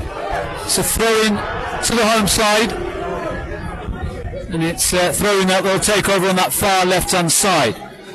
Midway inside Sutton's half to Davis, cleared away by John only partially, comes back out to Young, tries to trick his way down the left-hand flank. Cadogan does well, wins a free kick. Walton wants to take it quickly. Young scoops up the ball, makes sure it's being taken in the right place. Jamie Butler takes it down the right-hand channel towards Harrison. Header won by McGinty, headed out to play by Barnes, and it's a throw-in to Sutton midway inside Torquay's half. Still over on that far right-hand side. Thomas edges forward, drifts the ball towards the edge of Torquay's penalty area, headed away by the Torquay defence, up towards the halfway line, and it's Williams, gives the ball away, groans from the home fans. Harrison doesn't manage to control it, but Torquay win a free kick, which Young wants to take quickly. 1-1, and just quickly before I hand back to Tony, made an header leading easily by a goal to nil Aldershot 0, Bromley 1, Barrow 1, Gateshead 0, top of the table clash, Tranmere 0, Macclesfield 0. Yes, and the Torquay captain is now being summoned to take part in a conversation with the referee and Remain, who's just fouled Simon Walton as he was coming forward. So it's all got a little bit bitty. The pity is that actually in the first 25 minutes Sutton have played pretty well. And they won up in 5 minutes, almost got a second, conceded a controversial, though, as we say, from what we can understand, probably legitimate equaliser. Well, I'm not sure at the moment you'll convince any of the Sutton players that, but apart from that, they've actually played quite well for a long Tuesday night trip. Now there's a free kick driven in, looking for Collins. John tries to turn the edge of the penalty area, cuts it back. Half appealing for a handball there against a Torquay player on the ground, but nobody else did. And Eastman almost getting himself in trouble, but has recovered quite well and has found Aswad Thomas and Butler acting as a right back, playing it down the line. It's headed comfortably away, and Torquay now have it, but Cadogan coming in. Torquay still coming forward. Strong run this from Davis, going all the way through. Shot then is blocked, and Walton gets his head to it and finds Harrison. Lays it off to Davis. Davis might put Bowler in here. McGinty has to turn. I think he'll get there first, and plays the ball away for a Sutton throw midway inside the Torquay half. 1-1 the score here as the Torquay supporters getting behind their team again, back in the game after conceding the early goal, and Sutton just needing to calm things down a little bit and remember that actually for most of this first half hour they played quite well. Jamie Collins playing the role of pantomime villain at the moment, driving the ball in, looking for Harrison, chested off looking for Davis, but slightly behind Davis, who couldn't get any purchase on the volley, and it's comfortably through to goalkeeper Dorrell, who dives on it and will reflect the danger. But I think it's a pity that the goals overshadowed everything, because I think it's been a decent first half from Sutton. Yeah, very good. And Byron Harrison just showing some really top-class centre-forward play. Forward ball by captain Jamie Collins right onto his chest. What was most impressive, I think, is the way he got himself goal side and controlled it. And Kenny Davis was running onto it, didn't manage to control, and it looped up into the safe hands of the Torquay goalkeeper. Throw into Sutton, right below us here in the main stand. Aswad Thomas will take it, making a start today for the first time in over 6 weeks. Been out injured, start season for him, but he'll be looking to cement his position for this final part of the season for Sutton. Thomas with a backward header back towards the halfway line. Now if we take Thomas, nicks the ball away from him, clears, backpedaling McGinty, only as far as Eastman. Cadogan to his right, Harrison to his left. Feeds Cadogan, he's a bit too strong. Cadogan might have had an opportunity there. The ball forward from Eastman was slightly better. He raises his left arm up to apologise to Cadogan. 1-1. 32 minutes played of this first half, and as Tony has mentioned, it's been a good first half so far for Sutton, apart from the goal and the incident. It's got the home crowd involved in the game. Cadogan with this throw-in, 5 yards away from the corner flag over on the right-hand side. Headed forward and out of play, actually backwards by the Torquay defender, and it's a corner kick, Tony, for Sutton. Yes, Cadogan will take a pity. Craig Eastman put just too much on the ball there, because Cadogan was absolutely in on goal, right edge of the penalty area, with just the goalkeeper to beat if he'd been able to collect it, but couldn't quite get it, just a bit too much on Eastman. In the end, Cadogan did well to get a throw in out of it. So Cadogan takes this corner towards the edge of the penalty area. It's come to Simon Walton, who hooks it back in, and then ball headed away. Should come to Cadogan again, but Afiti gets there first. But Cadogan doing well and holds him off, and now has the ball. He's got Bowler outside him, cuts inside instead, goes for a left foot shot, blocked by McGinty up in the air.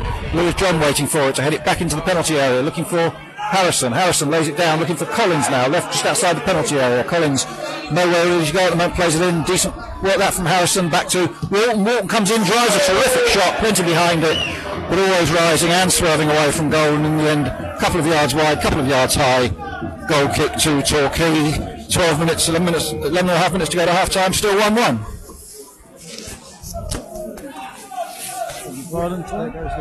There goes the mic. Let's give some latest scores in the National League. Aldershot still trailing at home to Bromley by a goal to nil. Barrow leading Gateshead 1-0. Dover now leading at home against Dagenham and Redbridge 0-0. Maidenhead leading Eastleigh by a goal to nil. No other games have got a goal in their matches so far, and here of course it's 1-1. We've got 11 minutes to play of this first half, and Sutton, if you're just joining us, attacking from right to left from this main stand, away from the Sutton fans in this first half. 1-1. Harrison opening the scoring for Sutton after 6 minutes, and McGinty equalising for Torquay 6 minutes later. Harrison scoring his first goal in the colours of Sutton, on loan from Barrow for the rest of the season, and Paul's hoping it will become a permanent signing in the summer. John looks to clear, gets blocked by Remain, spins away out of play. It's a throw in for Sutton, midway inside their own half, over on that far right hand side below the TV gantry. Back it goes to Thomas, under pressure from Williams, skews his clearance out of play, probably lands on our minibus. He'll be taking us back home, 5-hour trip. Back to Tony. Yes, my car's a bit further away. I thought I got a car park place here. It was very kind of given £3 by the car park steward and told to put it in the machine of the swimming pool car park over the other side. So that's where it is at the moment, and I supplemented it with another £1 because otherwise I'd have been out of time at 9:10 just as this game was getting towards the end.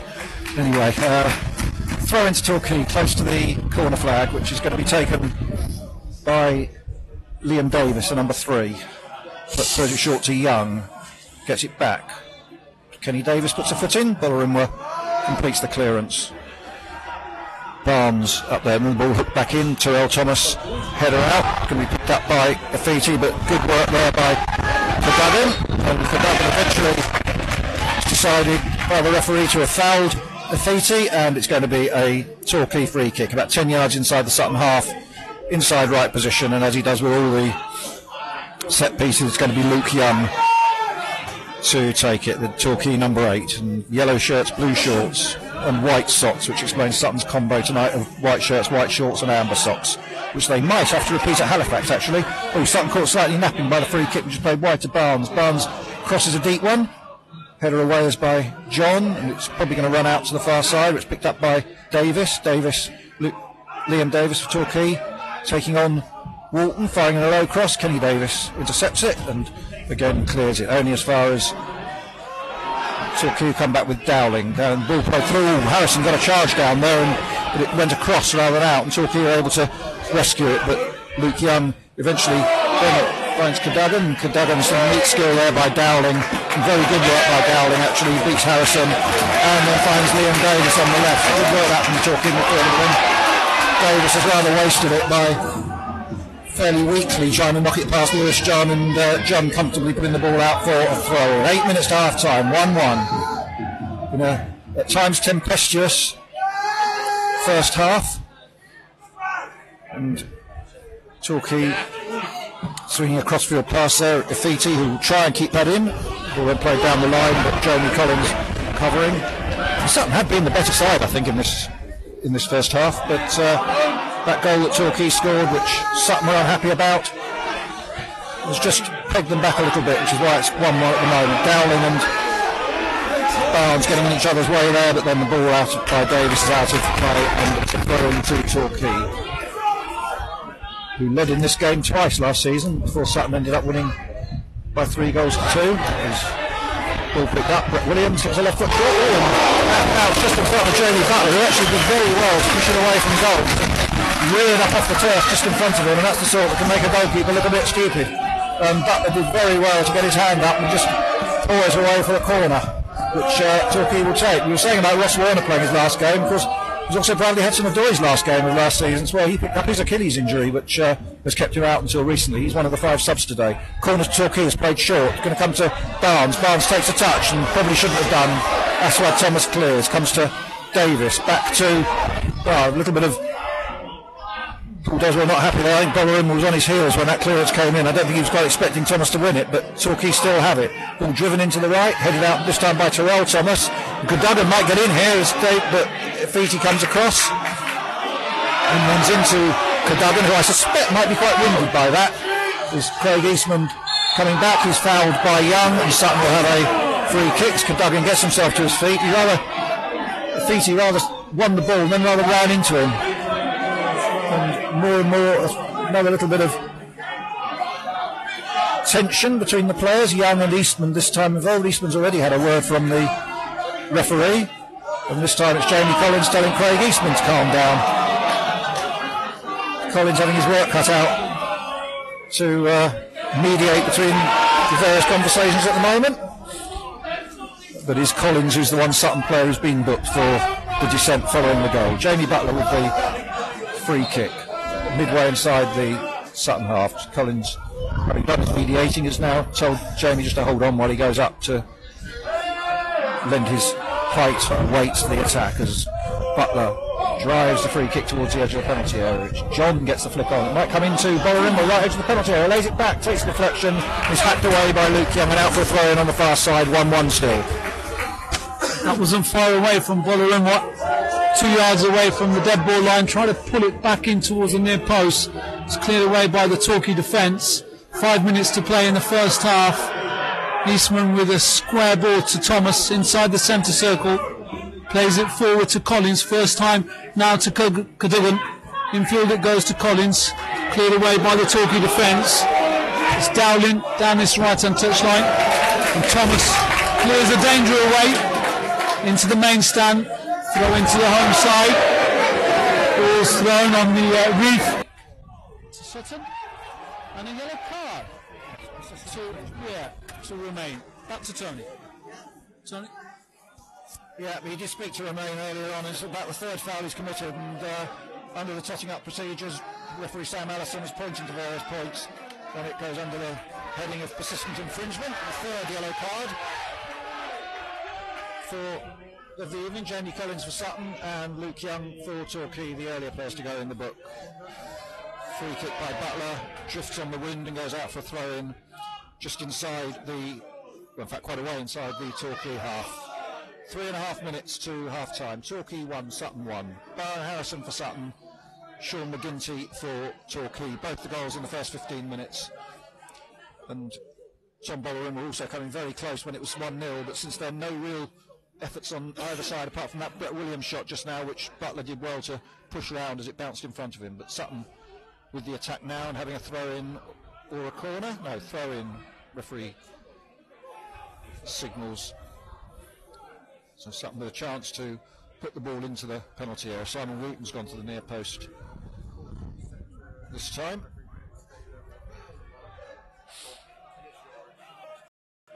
Box when it did fall to Collins, the goalkeeper and the defender were on him very quickly. Cadogan with the corner. This one drilled in, but it's headed away. And Asma Thomas doing very well there because it went over his head.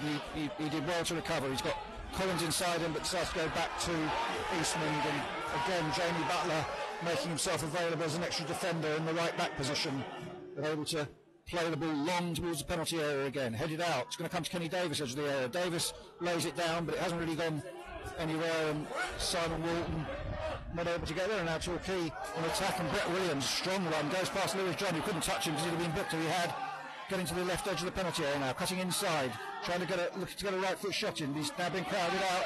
Eastman and Cadogan still trying to get out. And again, Williams rather runs into John, and the referee sees it for what it was and waves play on. And Sutton clear the ball downfield, but it's headed back, and Torquay have it again with Young, and now McGinty chested down by Romain to Davis, the number 3, the left back, again getting well forward. This time checking. He's got Young going in front of him. And well watched that by Terrell Thomas. Gets in with the foot and plays it out for throw in on the far side to the Torquay left, about midway inside the Sutton half. Minute to half time. Torquay 1, Sutton 1.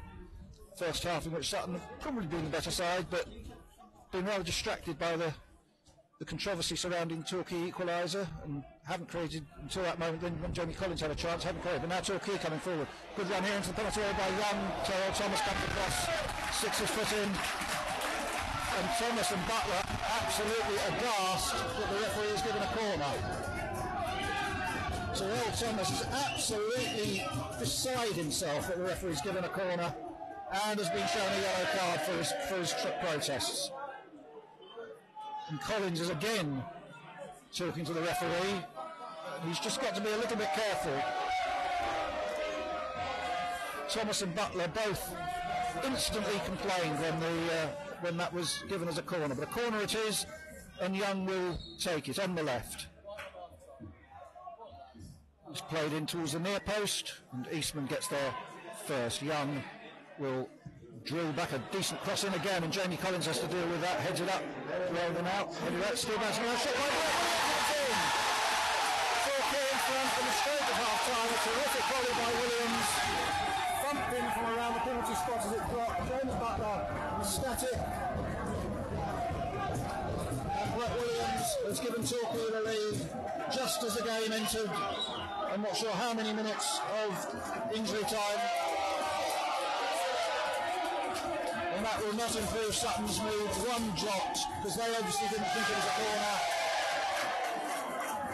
They cleared the corner, but it came back in from Young, was headed out by Collins, bounced around in the penalty area, and a terrific volley from Brett Williams around the penalty spot, possibly a bit further out, thumped on the volley, Butler no chance, and it's 2-1 Torquay with half-time approaching. Rather less than Sutton deserved, but I think they need to get in at half-time, settle down, and remember that for much of the game they've played the better football, and they've made a really good start, but now they find themselves trailing 2-1. Bitterly unhappy with the first goal. I don't think too thrilled with that one either, because Thomas and Butler immediately reacted when the referee gave the corner. Must admit from up here my immediate reaction was it was a corner, but on a long way away here, and Thomas obviously thought that he got a touch against the Torquay player first when it went out. So the Torquay throw-in, it's deep inside the own half, and then an extraordinary effort from the Torquay players, but it right back into his own penalty area. Walton getting up on the edge of the area, Eastman trying to get in, but it's hacked away by McGinty. Jamie Butler's come a long way and needs to make this, and does with his head very well.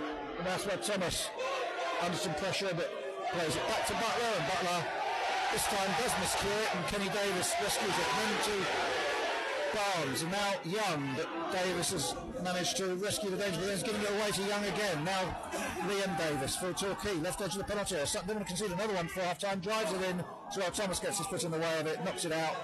Torquay still have it. Barnes, McGinty drives it back in left-footed, and Terrell Thomas again gets his head to it, and this time Byron Harrison brings it down well and finds Cadogan now in a bit of space on the right. Craig Eastman powering into the penalty area. Bollerin coming in at the far post. Cadogan, can he flip it in? It's a good one. Good cross coming in, and it's headed out. And we go for a throw into Sutton, close to the corner flag if they have a chance to take it. Do you see how many minutes? It's 2. Well, we've had the 2, so it's the time Torquay took to get back. So I think Sutton will just about have time to take this throw in, and if nothing comes of it, then the referee will blow the half-time whistle. Collins flicks it on. Headed out, still with that. Header in, and it's in! It's in by Simon Walton! 2-2. He headed it back. I don't think it was necessarily a shot on goal, but he headed it back. It looped into the far corner of the net. Possibly just caught the back of the far post and into the net, and a dramatic finish to the half. That's in the 3rd minute of stoppage time, added on because of the time it took Torquay to get back to the centre circle after their second goal. The throw-in came on, it was headed on, it was headed out, Simon Walton headed it back in, it looped over everybody inside the far post, and the half-time whistle goes. An astonishing first half here in some ways. No less than Sutton deserved. 2-2 at half-time. Byron Harrison putting Sutton ahead. Torquay equalising through Sean McGinty. A goal that Sutton felt was offside, but might well have been given onside because of Craig Eastman lying in the goal at the time, having gone down injured. Torquay then ahead a minute into, just as the 45 minutes was up, with a terrific volley from Brett Williams from a corner that Sutton didn't think had been conceded. But then in the 3rd minute of stoppage time, Simon Walton on target on Saturday against Wrexham, on target again here this evening with a header that I don't think was a header necessarily aimed to go in, but it went past everybody inside the far post. And the half-time score here at a combustible Plainmoor, it's Torquay 2, Sutton 2. Paul Doswell again in conversation with the referee as they come off.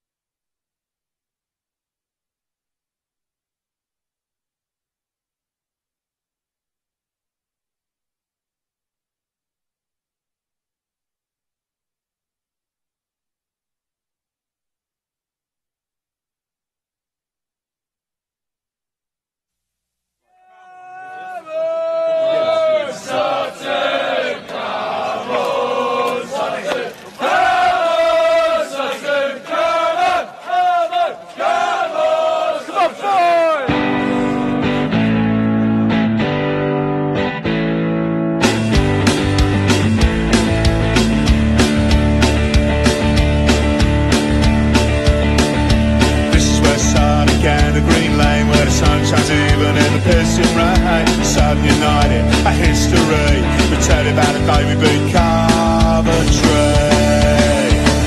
From the Collingwood to the Ganneray, from Rhodes to the bar, I'm back again, pride in the side, where I was good for him. Back on the shoebox terrace again. Back on the shoebox terrace. Back on the shoebox terrace. Back on the shoebox terrace again. From the 70s leads to the bar again. The pound stands watch from across the lane. Today's team on that's control. Football, beer and rock and roll. Football, beer and rock and roll. Yeah, football, beer and rock and roll. From the Collingwood to the Ganneray, from Roses to the bar, back again, a pride in the side, we always defend. Back on the shoebox terrace again. Back on the shoebox terrace. Back on the shoebox terrace. Back on the shoebox terrace again. A testament to the days gone by. The shoebox rises under moody skies, and all our legends cheered from here. Sutton name ringing out down the years. From the Collingwood to the Ganneray, from Rhodes to the bar, I'm back again, a pride inside, we always defend. Back on the shoebox terrace again. Back on the shoebox terrace. Back on the shoebox terrace. Back on the shoebox terrace again. Back on the shoebox terrace. Back on the shoebox terrace. Back on the shoebox terrace again.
3 win.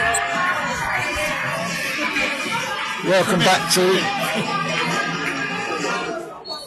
back to Plainmoor, where Sutton have got the second half underway here. It is Torquay 2, Sutton 2, and if you were listening to the first half, you'll know that quite a lot happened. Sutton led in the 5th minute through Barrow Harrison. The ball fell to him on the edge of the penalty area, and he went through, beat the goalkeeper. Tom Boyle had a save, but then Torquay equalised with a Sean McGinty goal. The ball knocked back into the penalty area. McGinty looked offside, headed past Butler, but the goal was given, and the problem was that Craig Eastman was lying in the goal, and we've had it confirmed during half-time that is deemed then to be playing the player onside. So we think the officials got it right. Much to Sutton's horror, Collins was booked. There was plenty of discussion on the touchline, but we think if that was the incident, then everything was right. Torquay then took the lead on the stroke of half-time through Brett Williams, a powerful volley. But in the 3rd minute of injury time, Simon Walton headed Sutton level, and that's where we are at the moment, 2-2. And it's Sutton who are starting on the front foot in the first half. Flick on there by Walton, comes to Collins, lays it through, and good touch there, stopping it from going to Barrow Harrison, who has scored his first goal. But Sutton have got it back now with John. John on the edge of the penalty area. Could play it wide to Cadogan, but Young gets his foot in the way. It goes back to Durrell, who almost makes a mess of it, but dives on it and will launch it downfield. Sutton with Jamie Butler in goal, Lewis John, Terrell Thomas, Jamie Collins and Aswad Thomas across the back. Craig Eastman and Simon Walton just behind Kieran Cadogan, Kenny Davis and Tom Bolarimwa, and Byron Harrison up front on his own. Sutton substitutes tonight: Bradley Hudson-Odoi, Adam Coombs, Tommy Wright, Simon Downer and the recalled Ross Stern.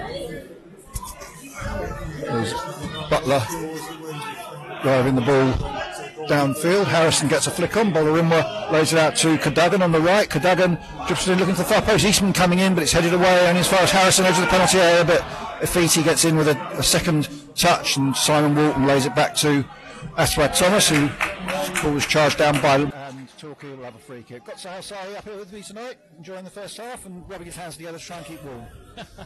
It's a cracking first half, Tony. I thought this game, after about 15 minutes, was going to replicate what happened here last season when Sutton won by 3-2. Ross Warner came off injured, Simon Downer replaced him, Dean Beckwith scored the winning goal, and it's turning out to be proved correct so far. 2-2, 3 minutes played in the second half, and as Tony's been saying in commentary, Sutton are attacking from left to right towards the Sutton fans in this second half. Tony and I high up in the main stand, right opposite the TV gantry on the halfway line. Torquay with possession, switch play from right to left, well controlled by Davis, comes inside of John, just on the edge of the penalty, right-footed shot low towards Butler's right-hand side, but he comfortably saw that coming and took it right in front of his own knees. Runs out towards the edge of his area, clears right-footed, bounces once, onto Harrison, plays it short and square to Davis. Davis, Bolarimwa was free, needed to release it first time. Walton out to Cadogan. Walton who's equalised for Sutton. It's 2-2. Cadogan lifts the ball high in towards the far post. Over the head of Harrison. Now to Bolarimwa. On the dead ball line. Wins a corner kick for Sutton, Tony. 2-2. Yes, few cries of handball there from behind the goal, and one from Simon Walton in midfield, but nothing from Bolarimwa, who was the player who would have appealed, especially after last week's event against Barrow, when he should have had one for handball. But corner which Kieran Cadogan will take on the far side, the Sutton left, as they attack the end where the supporters are, and plays it short to Bolarimwa, gets it back, gets a right foot cross in, cleared by Williams, and now Torquay can break down the right, and got a bobble as Luke Young was bringing it out, and he didn't just end up with an air shot, he looks like I've done himself a damage as well. It was an awful bobble on the pitch, just as he was going to spray a cross-field pass there, and it stitched him up, and the ball ended up running harmlessly through, and Sutton now have it with Simon Walton to Eastman, and Walton again, who scored his second goal in 2 games today, continuing a fine run of form from the midfielder. Now Aswad Thomas with time to come forward, plays it to Cadogan, edge of the penalty area, lays it through to Eastman inside. Eastman left foot shot, but drags it slightly, and it's wide of the post, and slightly uneven bounces on the pitch in the first half. It looks a little bit rutted, and certainly Luke Young's undone spectacularly by that one, and Sutton were able to make something out of it. But Eastman not able to get sufficient power behind the shot, and it goes wide. But that equaliser from Walton, let's see what sort of psychological blow that has for Torquay, because in their position, having gone 2-1 up just before the break, to then they must have thought they were going in at half-time 2-1 up, so then to concede in the way that they did, right before they could get into the dressing room, Sutton will be hoping that rather has dented their confidence, but no real sign of it yet, as Liam Davis, who's got forward a lot on the left for Torquay, and he's getting forward again here. Manages to get across here. He's going to come all the way through to a 3-2, and he had a shooting chance there, but he's missed his control, knocks it back, and a good header out by Lewis John. Midway inside the Sutton half though with Young. Now Barnes trying to put Ifiti through, just about on the edge of the penalty area. Ashwa Thomas trying to get in there, comes to Dowling, right edge of the penalty area. Dowling or a bone across, but headed away by John, and now Bollerin with a chance to try and come away with it for Sutton, but he's going to be run off it. No, he's not. He's going to still come away with it, but then a foot in from a Torquay player comes to Eastman, and now John, who almost forgets to take it with him, but then finds Walton, who finds Cadogan coming across field. Davis playing the dummy run. Now Eastman has got John supporting that side. Patient build up this from Sutton. John, the chance to put the ball in, but it's deflected by the defender and picked up by Young ahead of Walton. Now Romain going down the left, but Terrell Thomas is across to cover.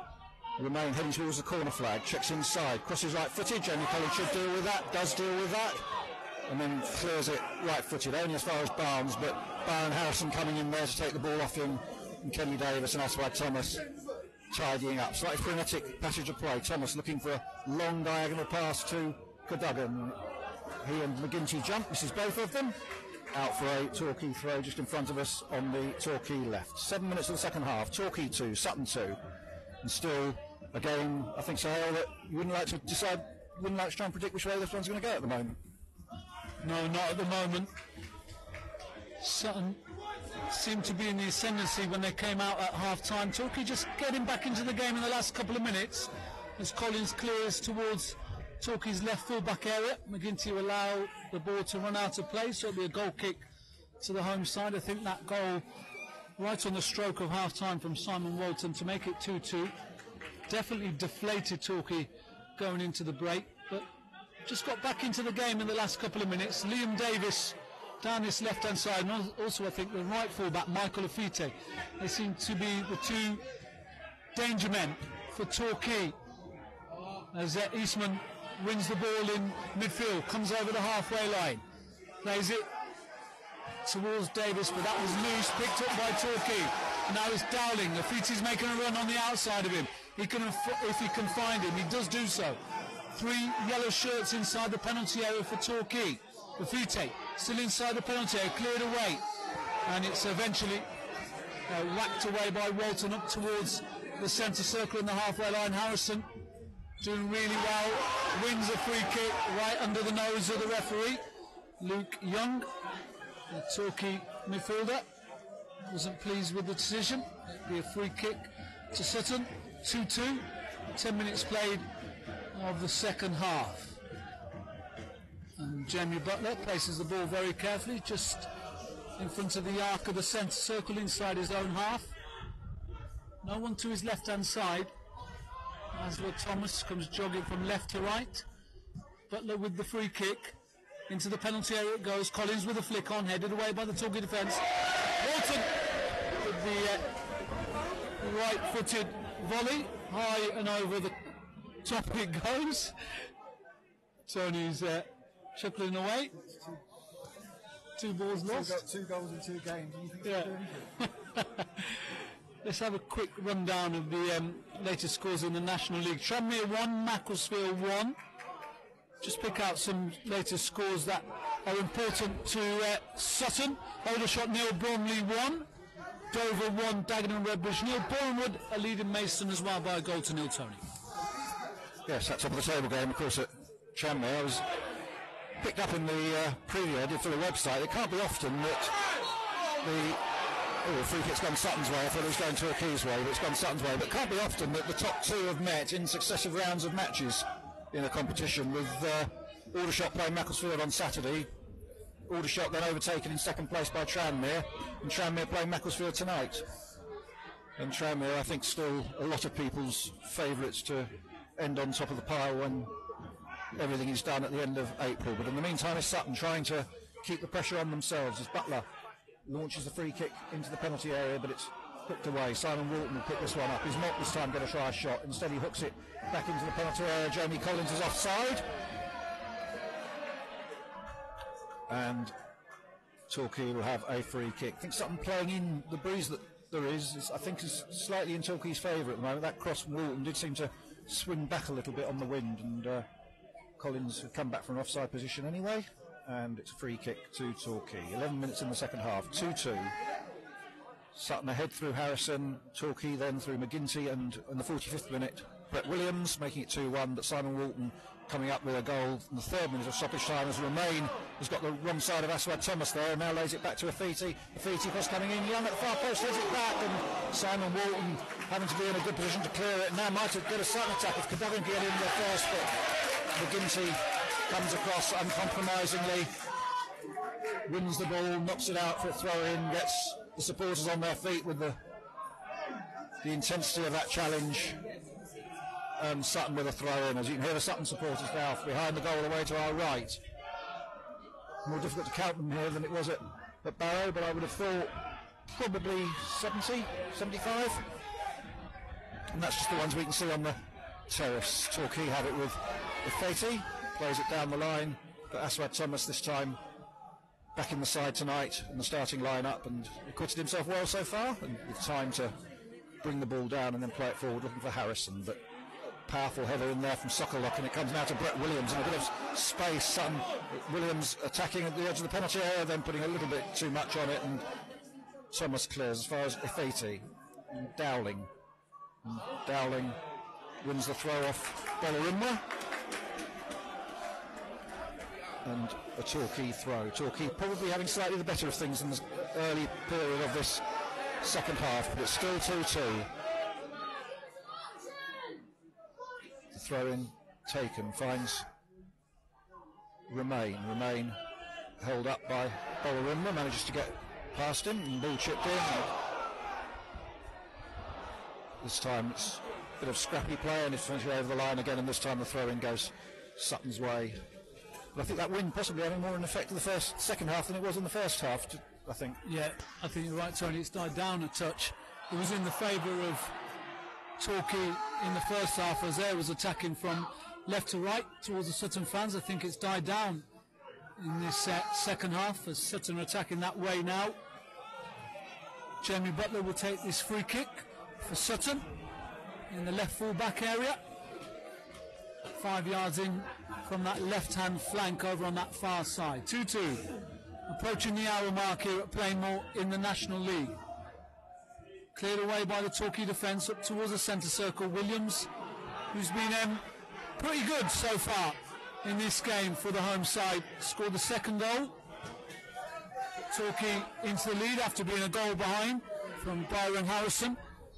Sean McGinty equalising after 12, and then Brett Williams putting Torquay into the lead. Simon Walton equalising. It's 2-2 with 30 minutes to play. Romain comes in field, foul by John.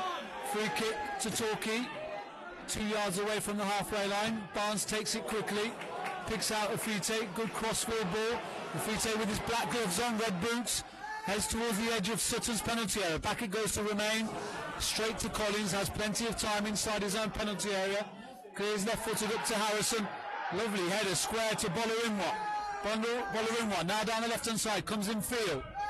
Ball hasn't ran for him so far in this game. Eastman now to John. Cadogan makes a run into the penalty area, joins three other Sutton players. Johnston has the ball, heads towards the dead ball line, then comes into the penalty area.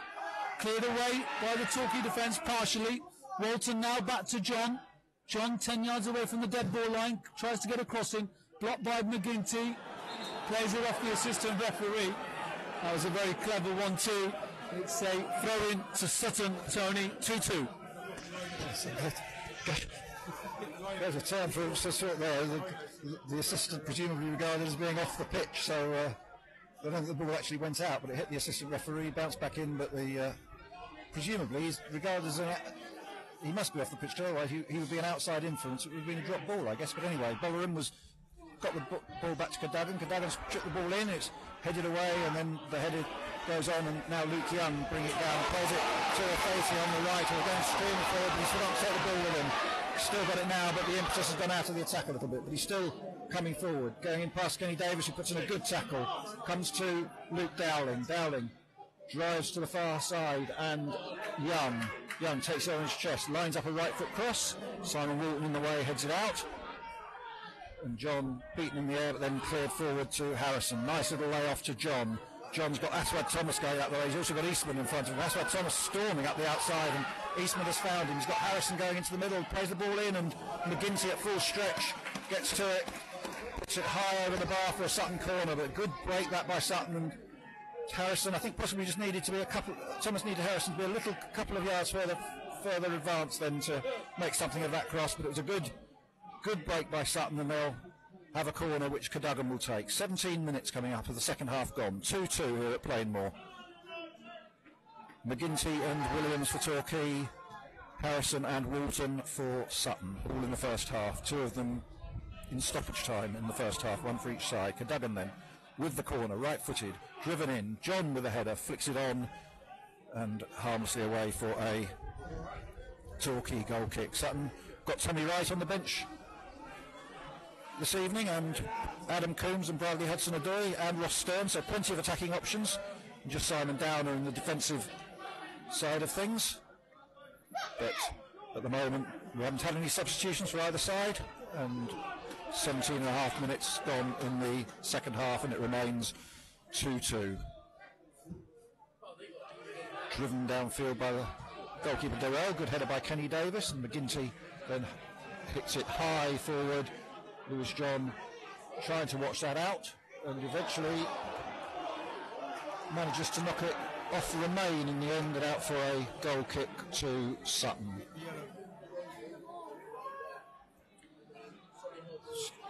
Collins and then Aswad Thomas. Sutton just for a moment looks like they might get into trouble from that goal kick, but they've done quite nicely, and now Eastman coming over the halfway line, becoming more influential, but looking for somebody to play it to. Finds Kenny Davis, who just about comes away with it and eventually plays it back to Jamie Collins. Sutton comes over the halfway line. He's not got a lot of movements in front of him as Torquay come out looking for the offside. Finds Harrison, and now Cadogan. He's got Thomas outside, he might have to use him. Nice comes inside again, plays it through, looking for Harrison, but telegraphed it a little bit and Torquay clear it. Williams gets a flick onto Remain, he might go through the middle here. He's got Terrell Thomas up with him, plays it outside to the right again to Williams, attacking the right edge of the penalty area. Brett Williams going on, good block by Simon Walton, sticks a foot in, sends the ball a very long way in the air with that deflection, high over the terrace, the stand and out for a Torquay corner on the right. Torquay getting a little bit of space there. Sutton came forward and going from end to end at the moment, and still anyone's game. Very true. It's only 2-2 here. I'm not sure if I should say this, but it sounds like a surprise result so far. Latest score coming into me from Prenton Park. Tranmere 1, Macclesfield 3. I think that is a surprise, even though Macclesfield are top of the National League at the present time. Corner kick here to Torquay, lifts it in towards the near post. Butler takes it comfortably on the edge of his 6-yard box. Cleared away, first time, looking for Bolarimwa in a chase, foot race with Afiti, gets the better of him, but while defended by Davis, helped his right full-back out. Bolarimwa, for a moment, had a little sniff that he was going to be through on goal, but Afiti and Davis between them scupper any hope of that. Afiti gives the ball straight back to the white shirts of Sutton in their away strip this evening, all white and amber socks. Thomas with a short and square ball to John, who lifts it down the right-hand channel. McGinty meets it, bounces once out of play. And are we about to see a change? We are. Number 29, Connor Evans, coming on and replacing Michael Afite. So Connor Evans coming on for Torquay, after 65 minutes.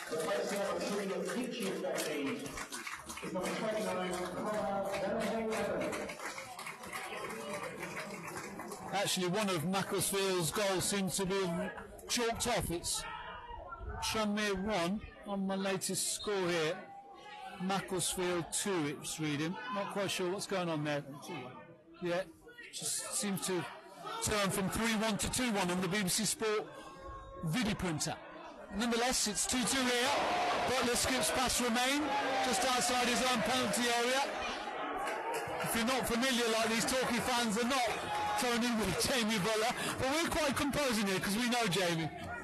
Yeah, but even by his standards, he was taking a bit of a chance on that one, and just for a moment, it looked as though Romain might have got in there. But the thing about that Macclesfield score, for all the people that have said that, you know, we've seen Macclesfield twice, and I have to say I wasn't that impressed with them either home or away, but if they're winning at Aldershot and then they win at Tranmere, you've got to say that's fairly impressive and underlines credentials that maybe they've got that people aren't necessarily giving them credit for, but still a long way to go on that, and I suspect the Tranmere will be a big crowd at Tranmere tonight, getting behind the side, their side, and trying to get them in. But Sutton beating Macclesfield in August at Sutton, and then a little unfortunate to go down 1-0 in December at the Moss Rose to a penalty which wasn't, in my view, the greatest decision we've seen this season. Sutton just being forced into a little bit of hurry play, but actually doing very well, composed and bringing it out of the back. Now that's where Thomas coming over the halfway line, driving towards the far post. Cadogan out-jumped by Liam Davis, and that's going to come out for a Sutton throw-in. About 30 yards from goal on this side, the Sutton right. Sutton just possibly trying to get a little pressure. If they won't have been sorry to see the back of Fati because he was getting forward. He wasn't always doing it with great effect, but he was getting forward and causing some problems, but just didn't quite at times appear to have the coordination and the ability to get the ball to do exactly what he wanted it to do. Cadogan trying to get that ball in. Eventually it's chipped in by Kenny Davis. Eastman trying to put Davis in again, turning outside, playing it to the substitute Evans. Cuts inside and Lewis John gets a good foot in and then finds Cadogan. Cadogan going to try and put Byron Harrison in down the left, and McGinty stretches, gets his head to it, puts the ball out for a throw-in to Sutton. It's going to be Ross Stern. The number 29 only has Evans on his back on the team sheet. He's Connor Lemonhay Evans, and I suspect they decided 15 letters and a dash on the back of the shirt probably wouldn't fit, so he's Evans. And meanwhile, Ross Stern and Tommy Wright are going to enter the fray with just over 20 minutes to go. It's going to be Tom Bolarimwa's going to be the first player coming off. So it's Stern for Bolarimwa and Tommy Wright. Be surprised if it's Cadogan, because I wouldn't have thought they'd bring both wide players off, but reserve official just having fun and games with the board, and Craig Eastman has actually come off and gone straight to the dugout. So Craig Eastman, the other player, off, 70 minutes, Wright and Stern on, Bolarimwa and Eastman off. Throw-in taken by Cadogan. It comes immediately to Wright on the edge of the penalty area. Left foot shot, swerving wide of the goal. Just thought for a moment there we were going to have one of the best first touches since coming on as a substitute that we could remember, but sadly probably needed a bit of a warming up and sliced it left-footed and wide. 20 minutes to go, and still nothing to choose between the sides as it stays at 2-2. Durrell will take the goal kick. Kenny Davis wins it in the air, trying to put Harrison through, but hooked away again. Terrell Thomas gets there, and then John, a slight miscue, and Aswad Thomas having to backtrack and try and prevent the trouble, and does well in the end actually there, and Stern lays it back to Collins, and Collins then does get a decent clearance in, but it's brought down by Young. That's forced back to McGinty, who drives it forward, being cut out by Walton. Finds Tommy Wright, who's come on and started a fairly deep role. He's not gone right up front. He's played as Walton rather nutmegs his opposite number 22 there, Remain, and finds Thomas. Aswad Thomas squares to Davis, and Davis brings it all the way out to this side now, and John still inside the Torquay half, and John is tackled by Evans, and despite the appeals of manager Gary Hours and Evans, the throw-in's gone Sutton's way, and John takes it to Walton, who's got time to turn and play the ball left side. Again, it's drifted back a little bit on the wind that Sutton are playing into, and Thomas, having to stretch, gets it back from Stern and now squares it across to Terrell Thomas, but Sutton's still inside their own half. Thomas now coming over the halfway line and finds John on the right. John Davis, Liam Davis puts a foot in and puts it out for another Sutton throw-in. Still wouldn't like to predict which way this one's going to go, if any way, as John has it again, lays it back to Walton. Walton finds Wright again, who's come fairly deep for that, and forced back to find Jamie Collins, and now Collins plays it out to John on the right. John brings it down past Davis, and Cadogan gets in. Is he caught by the player? No, so Walton drives it in. That should be cleared by McGinty, and is downfield. Flicked off by the Remain, but Kenny Davis covering well. And now Collins plays that one down the line, looking for Harrison, but it's cut out, and then Thomas slips, and Barnes now cutting in across, squares it to Evans. It's the penalty. Evans trying to hit a right foot shot. Simon Walton again gets the block in. Evans taking right on, but it's not a great ball. There's a touch of a handball there, it's chipped in, and Jamie Butler rather takes it well, and now bowls it out to Ross Stern, who comes over the halfway line. Appeals for handball, it would have been very harsh to give it. It popped up and hit John's hand, and John's hand again was down by his side, and I think you wouldn't really have expected that one to have been given, unlike the one at Barrow last week, which I still, a week on, having seen it on video, cannot believe the referee didn't give. But anyway, not that I'm bitter. Free kick. Ross Stern to take it. Tommy Wright being encouraged to get into the penalty area, although he's held back quite deep at the moment. But Stern it will be to deliver the free kick. Right-footed, drives it towards the far post. Collins knocks it back, and it's bouncing around the penalty area again, and slightly uncertainly cleared, and it's going to come out for a throw-in, which Sutton will take. 16 and a half minutes to go, and Cadogan's going to come across to take it, and still wouldn't like to say which way this one's going. No, still very tight, Tony. 2-2, Wright with the ball into the penalty area, bounces once, picked up by Durrell. Wright was aiming for Harrison. Tranmere 1, Macclesfield 4, Solihull Moors 0, Wrexham 0, as the ball goes from one end of the pitch to the other to Jamie Butler. Aldershot trailing at home to Bromley by a goal to 0, Bournemouth 1, Maidstone 0, Dover leading Dagenham 1-0, Ebbsfleet leading Woking by 2 goals to 1, and here it's 2 apiece with 16 minutes to play, and the home side have possession, and it's Evans come on as a second half sub onto Davis, who I've been very impressed by throughout this game. Good deep cross towards the far post. Thomas with a header outside the penalty area, picked up by Barnes for Torquay in their yellow shirts, navy blue shorts and white socks. It's Young playing a 1-2 with Davis, and it's a sloppy cross. Ball runs out of play, and it's a throw-in to Sutton, 5 yards away from the corner flag, down this near right-hand side in their right full-back area. John will take the throw-in. It's been a very even second half, and a quite sedate second half compared to the first 45 minutes, which was absolutely frantic. 4 goals in the first half. Sutton were 1-0 up, then it was 1-1, and then 2-1, and now it's 2-2. Throw in for Torquay.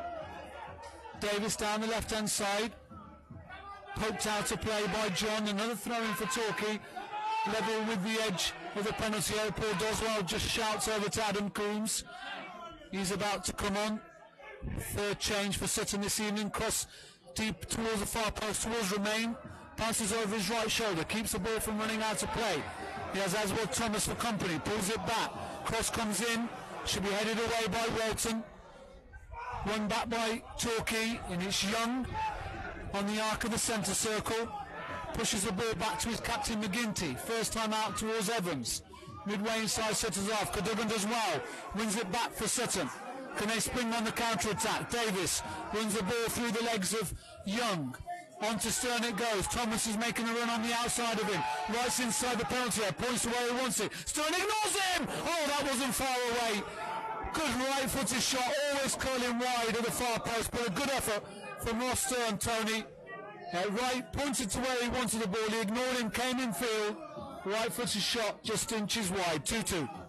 Yeah, we've seen him do that a few times before, and just for a moment, the way the goalkeeper was diving to his left, you thought he might just have got it inside the post, but it drifted just wide, and Torquay goal kick with 13 minutes to go. Adam Coombs is going to be the third Sutton substitute in a moment, as Kenny Davis wins that one in the air, and Aswad Thomas plays it forward, and Stern just inside the Sutton half plays a ball there, looking for Tommy Wright, but it's going to be skid off the turf, and goalkeeper comes out and collects it and bowls it overarm. Then a crossfield pass picked up by Evans, but poor first touch, and Terrell Thomas hammers it downfield. McGinty waiting for it, volleys it back. Jamie Collins coming in, playing it up high in the air. Cadogan out jumped by McGinty, comes to John, and John plays it on the ground this time to Cadogan, who turns neatly and then comes away well there. Kieran Cadogan. Davis chipping the ball through, looking for Tommy Wright, edge of the penalty area, but again Sokolock this time is across doing the covering, and Liam Davis with his clearance takes a deflection and falls nicely for Collins. And Sutton in the main have defended quite well in the second half when they've had to. Stern is pushed over there by Barnes just inside the Torquay half, and Sutton will have a free kick, but Sutton haven't defended that badly in the second half, and Simon Walton again has had a good game in front of the back line as Kieran Cadogan makes way for Adam Coombs with 12 minutes to go. Gets a applause from Paul Doswell, pat on the back from Liam Baird, and Coombs, who I think I'm right in saying made his debut here last year as a substitute,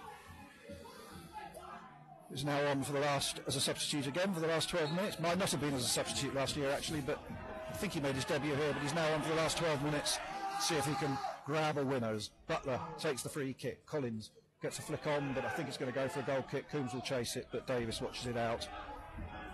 He's over the line again for a Torquay goal kick, and hard to recall, apart from that Stern shot just wide, hard to recall either side having a real clear-cut opportunity in this second half. The ball's gone into the Sutton area a few times, and there's been a possible shooting opportunity, but they've managed to block it down, and just that shot from Stern just now, the only real threat that Sutton have posed. And I say, compared to the fireworks of the first half, the second half's been not exactly a non-event, but certainly hasn't had the incident and talking points of the first half yet. 11 minutes to go, and you know what's going to happen now, don't you? There's going to be a dramatic incident. 2-2, throw-in to Torquay. They want to bring on a substitute, Rory Keating, who's on, and Williams comes off. Keating, the goal scorer at Gander Green Lane earlier on this season, and Torquay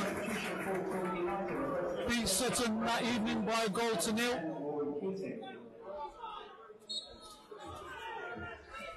So Davis with the throw-in. 2-2 on the halfway line, aiming for Keating. Over the head it goes. John wins the first header, poked forward. Keating wins the second header, cleared away by Collins. Left-footed volley up towards the halfway line. The ball doesn't run kindly for Davis, but he gets a second nibble at it. Thomas points where he wants the ball, lifted onto his chest. Stern and Coombs make a run down the left-hand side. Ball still in play. Coombs with his black gloves on. He always wears those gloves, even if it's April or May. Might be a lucky thing for Adam Coombs. Collins with a left-footed clearance. McGinty with a header away. Davis sprinting on to the header. Wants to keep the ball from running out of play as Tommy Wright for company. Cleared over the halfway line. Butler comes out. Collects on the right edge of his penalty area. And we're into the final 9 minutes of the game here at Playmore in the National League. 2-2 between Torquay and Sutton. Harrison flicks it on towards Coombs. Davis gets there. Now Stern has it. on the edge of the penalty area. Right footed shot. Oh, it's cleared away at the second time of asking from Sokolik. Picked up by Wright. John to his right hand side. Midway inside Torquay's half. High ball towards the far post. 3 Sutton players are there. Coombs wins the first header. Headed very casually backwards by Conrad Ballatoni. He's bowled out towards Dowling. Everything to his left hand side. Now it's Keating. 5 yards away from the dead ball line as Jamie Collins for company runs towards Collins, tries to put a cross in, blocked away by Thomas and Collins. It's a corner kick to Torquay though, Tony. Yes, breakout attack there as the goalkeeper released it quickly, having had the ball headed back into his arms, and Torquay as a result able to counter attack, and Luke Young, as he has done all evening, will take the set piece for Torquay just by the, I was going to say just by the corner flag then, considering it's a corner. Where else would he take it? Young takes it anyway, swings it over everybody, and it comes out, and Terrell Thomas, who I think might have been caught late there, yes he was, by McGinty, and Sutton will have a free kick. And Terrell Thomas, I don't think is happy with the challenge, and is telling the referee he wasn't happy with the challenge. And yes, the card is coming out, and McGinty becomes the 5th player of the night to go into the book. And Sutton will have this free kick on the edge of the penalty area, which Jamie Butler will take and launch downfield. Tommy Wright trying to get above Davis, eventually falls to Coombs. Now Wright at the right edge of the penalty area, but Liam Davis, the defender, had an impressive game, the left back, and comes forward then and plays a decent ball in there for Dowling, and Aswad Thomas comes in with a really, really good challenge, knocks it out, and has, I think, has taken a bit of a knock from Evans. Not sure there was anything particularly malicious in it. Thomas came across, had to make the challenge. The 2 captains in conversation with the referee, and I think play will restart with the throw-in that it was going to be anyway. That's what Thomas, I think, winded as much as anything.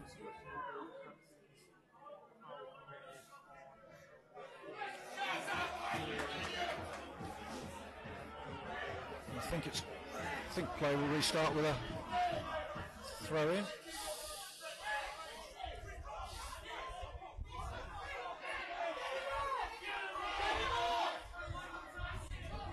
Well, that's what Thomas hasn't had to leave the pit. Hang on. He's leaving the pitch. He's leaving the pitch on the other side. Leaving the pitch on the other side, which will actually suit Aswad Thomas because he's on his side of the pitch as the left back, and so when he's waved back on, he'll go straight back into position. And I think maybe that might be a little bit of common sense refereeing from Sam Allison, who realised that Thomas had been winded and wasn't trying to waste time or anything, and made sure that Sutton wouldn't be inconvenienced when he came back on, as Davis plays the ball wide to Aswad Thomas. Plays it fairly firmly to Stern, too firmly to Stern. It goes over his foot and out for a Torquay throw-in, but it's deep in their own half. We're coming up to 5 minutes to go, and it's still 2-2, and the referee is just having a word this time, I think, with Dowling, the number 24. And throw-in down the line is flicked on by Keating. Walton covering well, but it comes to Keating again, but Kenny Davis again sticks in a good foot, and Lewis John drives it downfield. Harrison getting a flick on, looking for Coombs, and says it's going to come to Wright, and Wright's put too much on that. Coombs is going to challenge, and Durrell comes out, not entirely convincingly, but grabs it. Wright just gave that a little bit too much power, a little more subtle than Coombs might have got in, but as it is, it's with the goalkeeper. Oh, ball's gone all the way through there, and excellent covering by Terrell Thomas, as just for a moment Romain looked as though he might get in on the end of that one, and Sutton have just about sorted themselves out, and Ross Stern in the end has done well, gets back and hammers it forward to Byron Harrison, who to keep up, but Torquay still going with it, with a shot from Liam Davis there, and it has gone way wide from all the 40 yards. Torquay unhappy about the Harrison challenge, but took the ball as clean as the whistle. View from up here, referee just telling him to calm down a little bit, but free kick not given. Shot way off target from Liam Davis. Goal kick which Jamie Butler will take. 3.5 minutes to go, still 2-2. With Butler's long clearance downfield. Harrison gets a good header onto Stern, and now Walton putting it into Coombs. Coombs under pressure from Torquay, and they bring it away. And then a diagonal ball that should be dealt with by Lewis John, who comfortably heads it back to Jamie Butler. And John's had a good game defensively tonight. Hasn't been so convincing going forward with some of his crosses, but defensively he's again had a good game in that right back position. And Butler and Harrison, all sorts of muddles going on there. Simon Walton coming across, but he's dispossessed by Evans, who can now bring it forward for Torquay. Kenny Davis trying to get in, Jamie Collins nipping in well. Again, Sutton defending well. Simon Walton driving it forward, looking for Coombs on the edge of the penalty area. Manages to get his head to it, but the header back neatly done by Barnes to the goalkeeper. Again, bowls it over arm quickly to Dowling, as Torquay finishing the game with a little bit of spirit here. Dowling goes over the halfway line on the far side, the Torquay right on the touchline, drives in a low cross, and again Jamie Collins is there to get his foot to it and clear it upfield. This time it comes to Liam Davis on this side, plays it forward to Romain, left edge of the penalty area, and still has it now with a chance to come forward. Sutton trying to shut him down, trying to block his shot, which he does. It comes to Dowling, corner of the penalty area, back again to Romain, and Terrell Thomas clears it, back again to Romain. This time he goes backwards to McGinty, back into the Torquay half actually. McGinty chips it forward for Evans, the substitute, but Simon Walton in well, puts himself between the ball and the Torquay player and gets the nudge in the back, but earns the free kick inside the last 2 minutes of the 90. And we'll have an announcement of the man of the match. It's gone to Luke Young of Torquay for the home side. Butler laid back. 71, I think, the number, so mine between 70 and 75. It wasn't a bad shout. Simon Walton plays it out to Atherltic Thomas. 1,302 the attendance here as Thomas crosses it. Comes from Davis, edge of the penalty area. Davis trying to slip it through, but it's cleared as far as Walton gets it back to John on the right. Sutton just trying to get a bit of pressure. John struggling to control it, but manages to keep it with him. And now Terrell Thomas switches passes with Collins and gets it back again. Thomas could be dispossessed. Here it is, and now Evans, and now Sutton have got a problem. It's Torquay attacking on the left with Keating. Jamie Collins coming across. Keating's ball into the middle isn't a good one. Jamie Butler collects it, takes it, and rolls out to Walton, who I don't think really wanted it there on the edge of the penalty area. It was actually done very, very well to find Collins, and then Butler puts it where he probably should have put it the first time, deep into the Torquay half. Coombs comes across, he's out jumped, comes to Torquay again with Evans. John gets a touch in, drops it out for a throw-in. Inside the last 30 seconds, who's your money on? I've always put my money on Sutton United, but neither side have really carved out a clear-cut opportunity in this second 45 minutes as we await the fourth official, Lee Roberts, to show us how many minutes of time to be added on. 2-2. Some scores around the National League. Most of the sides in and around us in the table are either losing or winning. Aldershot trailing at home to Bromley by a goal to nil. Boreham Wood leading Mason 1-0. By my calculations, if the scores stay as they are, Boreham would move into second. But Torquay have an opportunity here! Over the top! That was a glorious chance for Aaron Barnes. And we've got 3 minutes of time to be added on. And that is the first and clearest opportunity of the second half from either side, Tony. And it was Aaron Barnes, ball flighted into the penalty area. Barnes one-on-one with Butler. He could see the goals gaping, but he lifted it onto the roof of the net. Yes, that was Torquay's moment. It was a great ball in, and he got behind the defence. It seemed as though he had to score. He brought it down, seemed to do everything right, and then got under it, put it over the bar, and Sutton pulled it again as we are in the 3 minutes of additional time we're going to have, and it's Torquay who have finishing the game slightly the stronger, but Barnes isn't going to reach that one. It's going to go out of play for a Sutton throw deep in their own half near the corner flag. 2-2 the score, as it has been since the stroke of half-time when Simon Walton headed Sutton's equaliser just after Brett Williams had put Torquay ahead. No goals in the second half, and that the closest we've come to one as the game entered stoppage time, as Coombs manages to knock it forward, but Harrison is beaten to it by Sutherland, but it's headed forward again there. Tommy Wright bringing it down well, some neat skills by Wright. Under pressure from Torquay players, lays it back to Aswad Thomas, who drills it cross-field to Davis. Davis putting the ball through the bar, and Harrison flag up for offside. Torquay defender got back to make an excellent challenge anyway, but Harrison flagged offside. Torquay free kick, and Durrell being encouraged by the Torquay supporters to get on with it. We've had nearly 2 minutes of the 3 additional minutes here at Plainmoor. Torquay 2, Sutton 2. A hard-fought game, eventful in the first half, not so eventful in the second half, but Torquay, have they just missed their great chance to take the 3 points? As Simon Walton wins another one in the air, and Davis launches one forward again. Adam Coombs will chase that, but Torquay captain McGinty over. Slightly unconvincing clearance, but it's out for a throw-in, which Sutton will try and launch one last attack inside the last of the 3 additional minutes. 2-2. John takes the throw in short to Davis, gets it back, and now Davis with a chance to cross it. No, in fact, puts John in. Now he's got time to put a decent crossing on the right if he can get there. Cuts inside, going into the penalty area. John, has he gone over? It's going to be a penalty! It's going to be a penalty! John has been brought down by Davis the moment he got beyond the Torquay defender. The moment he got beyond the Torquay defender, it was always likely to happen. Davis trying to get back, tackled John from the back, and in injury time. They scored in the 3rd minute of injury time at the end of the first half. Jamie Collins with a chance to grab all 3 points for Sutton in the 3rd minute of injury time in the second half, and repeat last year's 3-2 victory. There are some agitated Sutton supporters behind the goal. Some may not be able to look. Jamie Collins against Durrell, the Torquay goalkeeper, to win the game surely for Sutton. Collins, the ball is on the spot. Silence around the ground. Collins, deep breath, puts his head down, comes up, hits it left-footed. Goalkeeper goes the wrong way!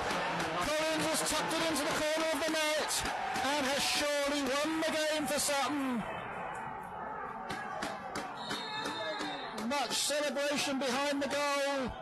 Much celebration on the pitch in front of the Sutton supporters as Jamie Collins,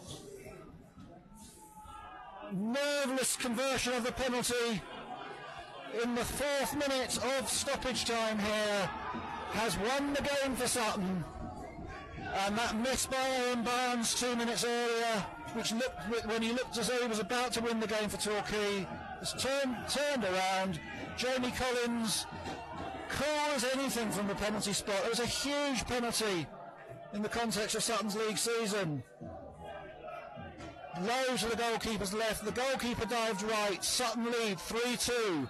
4th minute of stoppage time means that the final score here at Plainmoor, after Barrow and Harrison put Sutton ahead in the 5th minute. Sean McGinty equalised controversially for Torquay with an equaliser. Brett Williams on the stroke of half-time made it 2-1, except then, even closer to half-time, Simon Walton equalised with a little bit of tension on the pitch at the moment. I think the Sutton players would be well advised now just to go and celebrate with the Sutton supporters and leave the Torquay players to take the applause of their supporters and then go off. But Simon Walton's header 3 minutes into injury time at the end of the first half tied up at 2-2. Not a great deal in the second half. Torquay missed a great chance with Aaron Barnes just as the game was going into stoppage time. And then in the 3rd minute of injury time, Lewis John doing brilliantly on the right, getting past Davis. Davis brought him down. Jamie Collins converted the penalty, and Sutton had their 10th away win of the season. Last season, they could hardly buy an away win. This was one of the 2 places they did manage it. But here at Plainmoor, they've repeated that 3-2 scoreline, keep up the pressure at the top of the table. The final score here, Torquay 2, Sutton 3. Final word from Sahel. It's been a pleasure as always with you, Tony. What a dramatic night. We thought it was going to be dramatic after the first 10-12 minutes, and it proved that way. been absolutely sensational. On to Guiseley on Saturday, Tony. Yes, and need to keep it going home to a side that are in even bigger trouble than Torquay at the bottom of the table. But the Sutton players and supporters celebrate together away to my right. Jamie